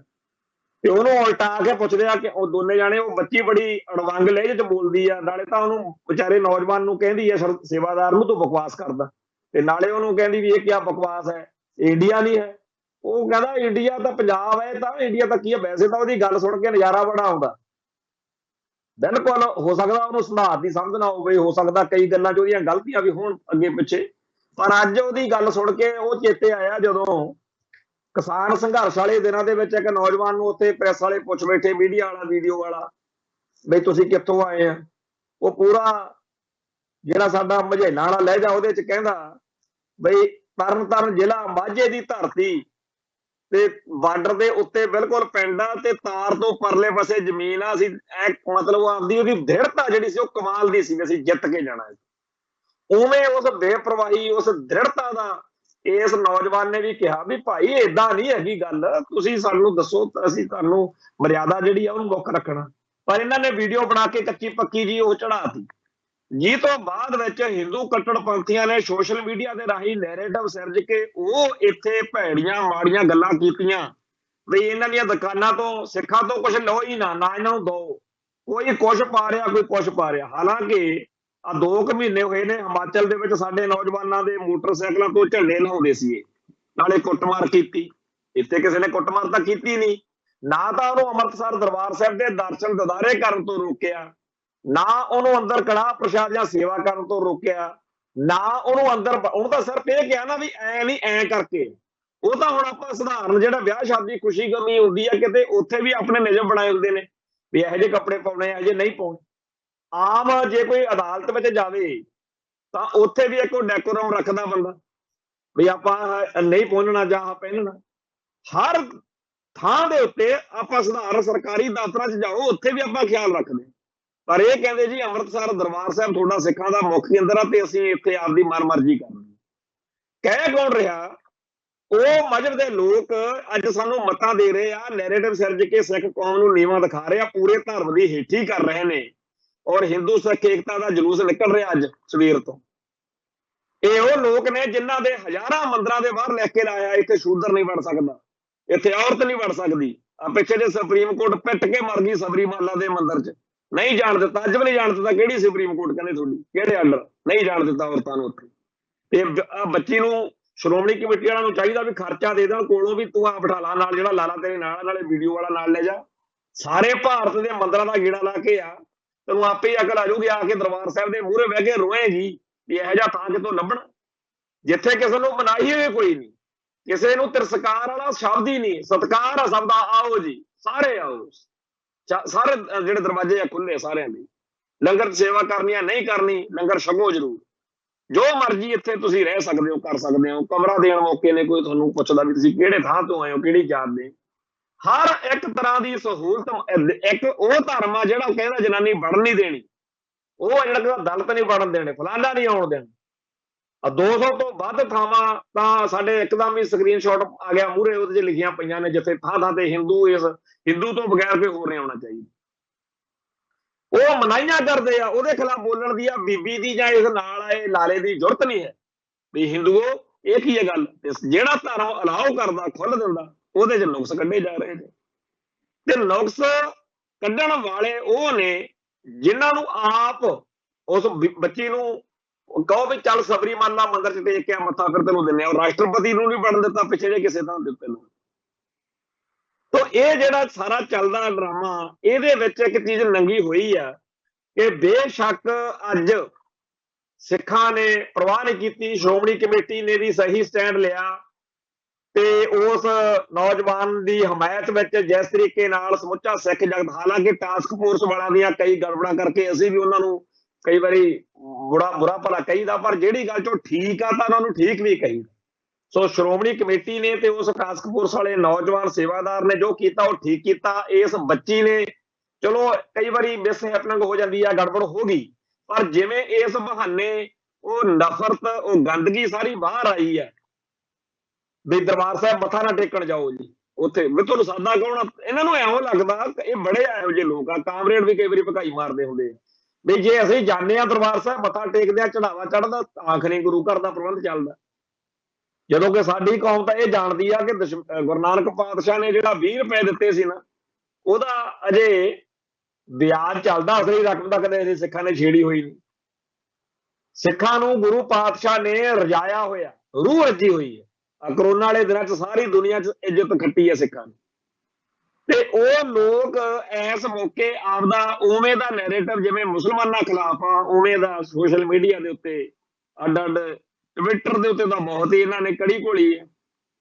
ਤੇ ਜਿਨ੍ਹਾਂ ਲੋਕਾਂ ਨੂੰ ਸਾਡਿਆਂ ਨੂੰ ਅਜੇ ਇਹ ਲੱਗਦਾ ਵੀ ਸ਼ਾਇਦ ਬਚ ਜਾਣਗੇ, ਉਹਨਾਂ ਨੂੰ ਬੇਨਤੀ ਕਰਦਾ ਵੀ ਉਹ ਜਿਹੜੇ ਅੱਜ ਇਹਨਾਂ ਨੇ ਵਿਚਾਰ ਪ੍ਰਗਟ ਕੀਤੇ ਆ ਨਾ ਹਿੰਦੂ ਭਾਈਚਾਰੇ ਨੂੰ ਜ਼ਰੂਰ ਸੁਣ ਲੈਣ ਕਿ ਜਿਹੋ ਜਿਹਾ ਉਹਨਾਂ ਦੇ ਲਈ ਮੁਸਲਮਾਨ ਨੇ, ਜਿਹੋ ਜਿਹੇ ਦਲਿਤ ਆ, ਉਹੋ ਜਿਹਾ ਸਿੱਖ ਆ। ਰਗੜਨਾ ਉਹਨਾਂ ਨੇ ਸਾਰਿਆਂ ਨੂੰ ਹੀ, ਕਿਸੇ ਨੂੰ ਨਹੀਂ ਛੱਡਣਾ। ਆਪਦੀ ਤਿਆਰੀ ਕਰਨੀ ਚਾਹੀਦੀ ਆ, ਆਪਦੇ ਰਣਨੀਤੀ ਬਣਾਉਣੀ ਚਾਹੀਦੀ ਆ, ਆਪਦੀ ਸੋਚ ਵਿਚਾਰ ਕਰਨੀ ਚਾਹੀਦੀ ਆ ਕਿ ਜੇਕਰ ਐ ਹੋਇਆ ਤਾਂ ਆਹ ਕਰਾਂਗੇ, ਜੇ ਇੰਜ ਨਾ ਹੋਇਆ ਤਾਂ ਇੰਜ ਨਹੀਂ ਕਰਾਂਗੇ। ਪਰ ਇੱਥੇ ਹੋਰ ਹੀ ਹਿਸਾਬ ਕਿਤਾਬ ਫੜਿਆ ਹੋਇਆ। ਸਭ ਤੋਂ ਵੱਧ ਜ਼ਿੰਮੇਵਾਰੀ ਤਾਂ ਬਣਦੀ ਆ ਬਾਦਲ ਦਲ ਦੀ, ਤੇ ਉਹ ਬਾਦਲ ਸੈਨਾ ਸਾਰੀ ਚੁੱਪ ਬੈਠੀ ਹੈ। ਆਮ ਸੰਗਤ ਨੇ ਤਾਂ ਆਪਦਾ ਫਰਜ਼ ਨਿਭਾਇਆ, ਪਰ ਬਾਦਲ ਸੈਨਾ ਦੜ ਵੱਟੀ ਬੈਠੀ ਆ। ਉਹ ਕਹਿੰਦੇ ਜੇ ਸੁਖਬੀਰ ਬਾਦਲ ਨੂੰ ਕੋਈ ਬੋਲੂ ਫੇਰ ਗਾਲਾਂ ਕੱਢਾਂਗੇ ਉਹਨੂੰ, ਆਹ ਇਹਨਾਂ ਦਾ ਕੰਮ। ਤੋ ਅੱਜ ਉਸ ਬੱਚੀ ਦੇ ਕਰਕੇ ਜਿਹੜੀ ਨਫ਼ਰਤ ਦਾ ਇਜ਼ਹਾਰ ਕੀਤਾ ਇਹਨਾਂ ਨੇ, ਉਹ ਤੋਂ ਮੈਨੂੰ ਇੱਕ ਚੇਤਾਵਨੀ ਦੇ ਰੂਪ ਚ ਸਾਡੀ ਕੌਮ ਨੂੰ ਗੱਲ ਕਹਿਣਾ ਹੀ ਪੈ ਰਹੀ ਆ।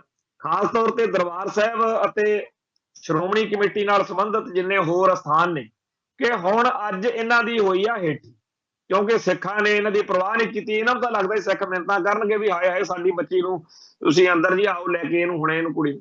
ਤੇ ਉਹ ਗੱਲ ਦੀ ਬਜਾਏ ਸਿੱਖਾਂ ਨੇ ਮੂਹਰੇ ਸਟੈਂਡ ਲਿਆ, ਤੇ ਹੁਣ ਇਹ ਕੋਈ ਨਾ ਕੋਈ ਕਰਤੂਤ ਲਾਜ਼ਮੀ ਵੱਡੀ ਛੋਟੀ ਕਰਨਗੇ। ਜਿਵੇਂ ਪਿੱਛੇ ਜੇ ਇੱਕ ਉਹ ਭੇਜਿਆ ਸੀਗਾ ਜਿਹਨੇ ਦਰਬਾਰ ਸਾਹਿਬ ਅੰਦਰ ਛਾਲ ਮਾਰਤੀ ਸੀ, ਉਵੇਂ ਦੀ ਕੋਈ ਹੋਰ ਕਰਤੂਤ ਇਹ ਕਰ ਸਕਦੇ ਆ। ਤੇ ਸਾਨੂੰ ਤਾਂ ਲੱਗਦਾ ਵੀ ਜਿਵੇਂ ਪਿੱਛੇ ਜੇ ਇੱਕ ਜਗਦੀਸ਼ ਟੈਟਲਰ ਦੀ ਟੀ-ਸ਼ਰਟ ਪਾ ਕੇ ਬਹਿ ਗਿਆ ਸੀ, ਇੱਕ ਹੋਰ ਆ ਉਹਨੇ ਚੰਦ ਚਾੜਿਆ, ਕਈ ਨੇ। ਇਹਨਾਂ ਸਾਰਿਆਂ ਨੂੰ ਅੱਡ-ਅੱਡ ਥਾਵਾਂ ਤੋਂ ਅੱਡ-ਅੱਡ ਬੰਦਿਆਂ ਰਾਹੀਂ ਭੇਜਿਆ ਜਾਂਦਾ, ਪਰ ਸਾਰਿਆਂ ਦੀ ਜਿਹੜੀ ਕਮਾਂਡ ਆ ਉਹ ਇੱਕ ਥਾਂ ਤੋਂ ਹੀ ਆ। ਹੋ ਸਕਦਾ ਉਹ ਬੱਚੀ ਵੀ ਕਿਸੇ ਸਾਜ਼ਿਸ਼ ਤਹਿਤ ਹੀ ਭੇਜੀ ਗਈ ਹੋਵੇ, ਵੀਡੀਓ ਬਣਾ ਕੇ ਪਾਵਾਂਗੇ, ਸਿੱਖਾਂ ਨੂੰ ਲੋਕ ਗਾਲਾਂ ਕੱਢਣਗੇ ਤੇ ਸਿੱਖ ਮਿੰਨਤਾਂ ਜੀਆਂ ਕਰਨਗੇ। ਪਰ ਸਿੱਖਾਂ ਨੇ ਪੂਰੀ ਚੜ੍ਹਦੀ ਕਲਾ ਨਾਲ ਸਟੈਂਡ ਲਿਆ। ਪਰ ਆਪਾਂ ਨੂੰ ਜ਼ਰੂਰ ਚਾਹੀਦਾ ਕਿ ਆਪਾਂ ਆਪਦੇ ਗੁਰਧਾਮਾਂ ਦਾ, ਮਰਿਆਦਾ ਦਾ ਪੂਰਾ ਖਿਆਲ ਰੱਖੀਏ। ਤੇ ਹੋ ਸਕਦਾ ਆਉਣ ਵਾਲੇ ਦਿਨਾਂ 'ਚ 50-60 ਬੰਦੇ ਇਕੱਠੇ ਕਰਕੇ ਝੰਡੇ ਫੜਾ ਕੇ ਭੇਜ ਦੇਣ। ਇਹਨਾਂ ਨੂੰ ਤਕਲੀਫ ਬੜੀ ਆ। ਅੱਜ ਵੀ ਕਈਆਂ ਨੇ ਭਗਾਈ ਮਾਰੀ ਆ ਕਿ ਜੀ ਮੁਸਲਮਾਨ ਪਿੱਛੇ ਜੇ ਆਏ ਸੀ ਇੱਥੇ ਕਿਸੇ ਕੰਮ ਦਰਬਾਰ ਸਾਹਿਬ, ਤੁਸੀਂ ਉਹਨਾਂ ਨੂੰ ਨਮਾਜ਼ ਪੜ੍ਹਨ ਦਿੱਤੀ। ਨਮਾਜ਼ ਭਾਈ ਉਹਨਾਂ ਨੂੰ ਦਰਬਾਰ ਸਾਹਿਬ ਦੇ ਅੰਦਰ ਤਾਂ ਨਹੀਂ ਵੜ ਕੇ ਪੜ੍ਹਨ ਦਿੱਤੀ। ਉਹਨਾਂ ਦਾ ਨਮਾਜ਼ ਦਾ ਜੇ ਟਾਈਮ ਹੋ ਗਿਆ, ਉਹਨਾਂ ਨੂੰ ਕਹਿਤਾ ਵੀ ਬਾਹਰ ਪੜ੍ਹ ਲਓ। ਤੇ ਤੁਹਾਡੇ ਵੀ ਤਾਂ ਕਿੰਨੇ ਮੰਦਿਰ ਨੇ ਆਲੇ ਦੁਆਲੇ, ਸਾਡੇ ਦਰਬਾਰ ਸਾਹਿਬ ਦੇ ਆਲੇ ਦੁਆਲੇ। ਆਹ ਸਿੰਘ ਸਭਾ ਲਹਿਰ ਮੌਕੇ ਮਹੰਤਾਂ ਵੇਲੇ ਤੁਸੀਂ ਗਾਂਧੀ ਇੰਨਾ ਪਾਤਾ ਵੀ ਪੰਗਾ ਲੈਣਾ ਪਿਆ, ਗੁਰਦੁਆਰਾ ਸੁਧਾਰ ਲਹਿਰ ਚੱਲੀ ਆ। ਅਦਰਵਾਈਜ਼ ਤਾਂ ਉਦੋਂ ਪਹਿਲਾਂ ਮਹੰਤਾਂ ਨੇ ਗੁਰਦੁਆਰਾ ਸਾਹਿਬ ਦੀ, ਦਰਬਾਰ ਸਾਹਿਬ ਦੀ ਪਰਿਕਰਮਾ 'ਚ ਕੀ ਨਹੀਂ ਕੀਤਾ, ਕਿਹੜੀ ਹਿੰਦੂ ਰੀਤੀ ਰਿਵਾਜ ਜਿਹੜਾ ਤੁਸੀਂ ਨਹੀਂ ਕਰਦੇ। ਅੱਜ ਵੀ ਜਿਨ੍ਹਾਂ ਦੇ ਮਨ ਵਿੱਚ ਕੜੱਤਣ ਨਫ਼ਰਤ ਨਹੀਂ ਹੈਗੀ, ਉਹ ਹਿੰਦੂ ਦਰਬਾਰ ਸਾਹਿਬ ਦੇ ਵਿੱਚ ਹਜ਼ਾਰਾਂ ਲੱਖਾਂ ਆਉਂਦੇ ਆ। ਹੋਰ ਦੂਜਿਆਂ ਧਰਮਾਂ, ਮਤਾਂ, ਮਤਾਂਤਰਾਂ ਦੇ ਲੋਕ ਬਹੁਤ ਆਉਂਦੇ ਆ, ਕੋਈ ਕਿਸੇ ਨੂੰ ਸਮੱਸਿਆ ਨਹੀਂ। ਪਰ ਜਿਨ੍ਹਾਂ ਦੇ ਹਿੰਦੂ ਕੱਟੜਵਾਦ ਨੇ ਨਾਗਪੁਰ ਦਾ ਟੀਕਾ ਲਾਤਾ, ਭਗਵੇਂ ਝੰਡਾ ਚਕਾਤਾ, ਉਹਨਾਂ ਨੂੰ ਜ਼ਰੂਰ ਤਕਲੀਫ ਆ। ਪਰ ਗੁਰਾਂ ਦਾ ਖਾਲਸਾ ਨਾ ਕਿਤੋਂ ਡਰਦਾ ਤੇ ਨਾ ਡਰਾਉਂਦਾ। ਮਰਿਆਦਾ ਤੇ ਪਹਿਰਾ ਦੇਣ ਤੇ ਦਿਵਾਉਣ ਦੀ ਗੱਲ ਆ। ਉਸ ਨੌਜਵਾਨ ਨੇ ਬਿਲਕੁਲ ਸਹੀ ਜ਼ਿੰਮੇਵਾਰੀ ਨਿਭਾਈ ਆ। ਸਾਨੂੰ ਸ਼੍ਰੋਮਣੀ ਗੁਰਦੁਆਰਾ ਪ੍ਰਬੰਧਕ ਕਮੇਟੀ ਦਾ ਇਸ ਮਸਲੇ ਤੇ ਜ਼ਰੂਰ ਸਾਥ ਦੇਣਾ ਚਾਹੀਦਾ। ਪਰ ਸ਼੍ਰੋਮਣੀ ਕਮੇਟੀ ਨੇ ਇੱਕ ਕਵਲ ਜ਼ਰੂਰ ਕੁੱਟਿਆ, ਅਖੇ ਜੀ ਇਹ ਸਾਰੇ ਧਰਮਾਂ ਦਾ ਸਾਂਝਾ ਸਥਾਨ ਆ। ਭਾਈ ਜੇ ਸਾਰੇ ਧਰਮਾਂ ਦਾ ਸਾਂਝਾ ਸਥਾਨ ਆ ਨਾ, ਤਾਂ ਫਿਰ ਆਪਣੇ ਕੋਲੇ ਸ਼੍ਰੋਮਣੀ ਕਮੇਟੀ ਕੋਲੇ ਇਕੱਲਾ ਸਿੱਖਾਂ ਕੋਲੇ ਕਾਹਤੋਂ ਇਹਦਾ ਵੋਟਾਂ ਪਾ ਕੇ ਪ੍ਰਬੰਧ ਕਰਨ ਦਾ ਅਧਿਕਾਰ ਆ। ਅਸਲ ਵਿੱਚ ਗੱਲ ਇਹ ਹੈਗੀ ਆ ਕਿ ਸਾਡਾ ਧਰਮ ਸਾਰਿਆਂ ਨੂੰ ਖੁੱਲ੍ਹ ਦਿੰਦਾ, ਕਿ ਇੱਥੇ ਆ ਕੇ ਸਾਡੇ ਗੁਰੂ ਦੇ ਸਿਧਾਂਤ ਖੁੱਲ੍ਹ ਦਿੰਦੇ ਆ ਕਿ ਤੁਸੀਂ ਆ ਸਕਦੇ ਹੋ। ਇਹ ਸਿੱਖਾਂ ਦਾ ਸਥਾਨ ਆ, ਇਹ ਗੁਰੂ ਪਾਤਸ਼ਾਹ ਨੇ ਸਾਨੂੰ ਬਖਸ਼ਿਆ ਹੋਇਆ, ਸਾਨੂੰ ਹੀ ਇਹਦਾ ਪ੍ਰਬੰਧ ਬਖਸ਼ਿਆ, ਸਾਨੂੰ ਇਹਦੀ ਮਰਿਆਦਾ ਦੀ ਰਾਖੀ ਕਰਨੀ ਬਖਸ਼ੀ ਆ। ਅਸੀਂ ਹੋਈ ਇਹਦਾ ਸਾਰਾ ਸਿਸਟਮ ਚਲਾਉਣਾ। ਹਾਂ, ਆ ਕੋਈ ਵੀ ਸਕਦਾ। ਇਹ ਸਾਰੇ ਧਰਮਾਂ ਦਾ ਸਥਾਨ ਜੇ ਹੁੰਦਾ, ਫਿਰ ਜਦੋਂ ਇੱਥੇ ਦਰਬਾਰ ਸਾਹਿਬ ਦੇ ਉੱਤੇ ਟੈਂਕਾਂ, ਬੰਬਾਂ, ਤੋਪਾਂ ਨਾਲ ਗੋਲੇ ਚੱਲੇ ਸੀ, ਅਕਾਲ ਤਖਤ ਸਾਹਿਬ ਨੂੰ ਢੱਠਿਆ ਸੀ, ਉਦੋਂ ਫਿਰ ਬਾਕੀ ਧਰਮ ਵਾਲੇ ਵੀ ਲੋਕ ਉਵੇਂ ਰੋਂਦੇ ਜਿਵੇਂ ਅਸੀਂ ਰੋਂਦੇ। ਹਿੰਦੂ ਤਾਂ ਉਦੋਂ ਲੱਡੂ ਜਲੇਬੀਆਂ ਵੰਡਦੇ ਫਿਰਦੇ ਸੀ। ਤੇ ਨਾ ਹੀ ਗੁਰੂ ਗ੍ਰੰਥ ਸਾਹਿਬ ਸਰਬ ਸਾਂਝਾ ਗ੍ਰੰਥ ਆ, ਉਹ ਵੀ ਇਕੱਲਾ ਸਿੱਖਾਂ ਦਾ। ਗੁਰੂ ਪਾਤਸ਼ਾਹ ਨੇ ਸਿੱਖਾਂ ਨੂੰ ਗੁਰੂ ਬਖਸ਼ਿਆ। ਹਾਂ, ਉਹ ਤੋਂ ਗਿਆਨ ਕੋਈ ਵੀ ਲੈ ਸਕਦਾ, ਪਰ ਉਹ ਗਿਆਨ ਜਿਹੜਾ ਹੈ, ਉਹ ਗਿਆਨ ਦਾ ਜਿਹੜਾ ਅਸਲੀ ਵਾਰਸ ਆ, ਉਹ ਗੁਰਾਂ ਦਾ ਖਾਲਸਾ ਪੰਥ ਆ। ਕਿਉਂਕਿ ਜਦੋਂ ਬੇਅਦਬੀ ਹੁੰਦੀ ਆ, ਉਦੋਂ ਇਕੱਲੇ ਸਿੱਖ ਤਾਂਹੀਓ ਕਲਪਦੇ ਆ, ਬਾਕੀਆਂ ਨੂੰ ਉਹ ਜਿਹਾ ਦੁੱਖ ਨਹੀਂ ਹੁੰਦਾ। ਸੋ ਇਹ ਜਿਹੜੀਆਂ ਗੱਲਾਂ ਨੇ, ਇਹਨਾਂ ਨੂੰ ਸਿਧਾਂਤਕ ਤੌਰ ਤੇ ਕੱਚੀਆਂ ਨੇ, ਕਿਉਂਕਿ ਇਹ ਵਿਚਾਰੇ ਸਿੱਧੇ ਸਿੱਧੇ ਸਿਆਸੀ ਭਲਵਾਨਾਂ ਦੇ ਗਦੀ ਗੇੜ 'ਚ ਲੀਡਰੀਆਂ ਭੋਗੀ ਜਾਂਦੇ ਆ। ਫੈਡਰੇਸ਼ਨ ਵਾਲੇ ਗਰੇਵਾਲ ਸਾਹਿਬ ਨੇਗੇ, ਉਹ ਮਾਫੀਆਂ ਮੰਗੀ ਜਾਂਦੇ ਆ। ਦੱਸੋ, ਐਡੀ ਚੜ੍ਹਦੀ ਕਲਾ ਨਾਲ ਸਾਡੇ ਨੌਜਵਾਨ ਨੇ ਕੰਮ ਕੀਤਾ, ਮਸਾਂ ਤਾਂ ਕੋਈ ਨੌਜਵਾਨ ਰੜਕਿਆ, ਨਹੀਂ ਤਾਂ ਪੂਰਾ ਸਿਸਟਮ ਜਿਹੜਾ ਹੈਗਾ ਉਹ ਬ੍ਰਾਹਮਣਵਾਦ ਦੇ ਭਗਵੇਂ ਝੰਡੇ ਸਾਹਮਣੇ ਲੇਟਣ ਨੂੰ ਤਿਆਰ ਰਹਿੰਦਾ। ਸੋ ਉਹਨਾਂ ਸਾਰਿਆਂ ਨੌਜਵਾਨਾਂ ਦਾ, ਉਹਨਾਂ ਸਾਰਿਆਂ ਲੋਕਾਂ ਦਾ ਸਤਿਕਾਰ ਕਰੀਏ ਜਿਹੜੇ ਗੁਰੂ ਦੀ ਮਰਿਆਦਾ ਤੇ ਪਹਿਰਾ ਦਿੰਦੇ ਆ। ਇੰਨੀਆਂ ਬੇਨਤੀਆਂ ਪ੍ਰਵਾਨ ਕਰਿਓ। ਬੋਲਦਿਆਂ ਕੋਲੋਂ ਕੋਈ ਸ਼ਬਦ ਉੱਚਾ ਨੀਵਾਂ ਬੋਲਿਆ ਗਿਆ ਹੋਵੇ, ਸੰਗਤ ਬਖਸ਼ਣਯੋਗ ਹੈ। ਨਾਨਕ ਨਾਮ ਚੜ੍ਹਦੀ ਕਲਾ, ਤੇਰੇ ਭਾਣੇ ਸਰਬੱਤ ਦਾ ਭਲਾ। ਵਾਹਿਗੁਰੂ ਜੀ ਕਾ ਖਾਲਸਾ, ਵਾਹਿਗੁਰੂ ਜੀ ਕੀ ਫਤਿਹ।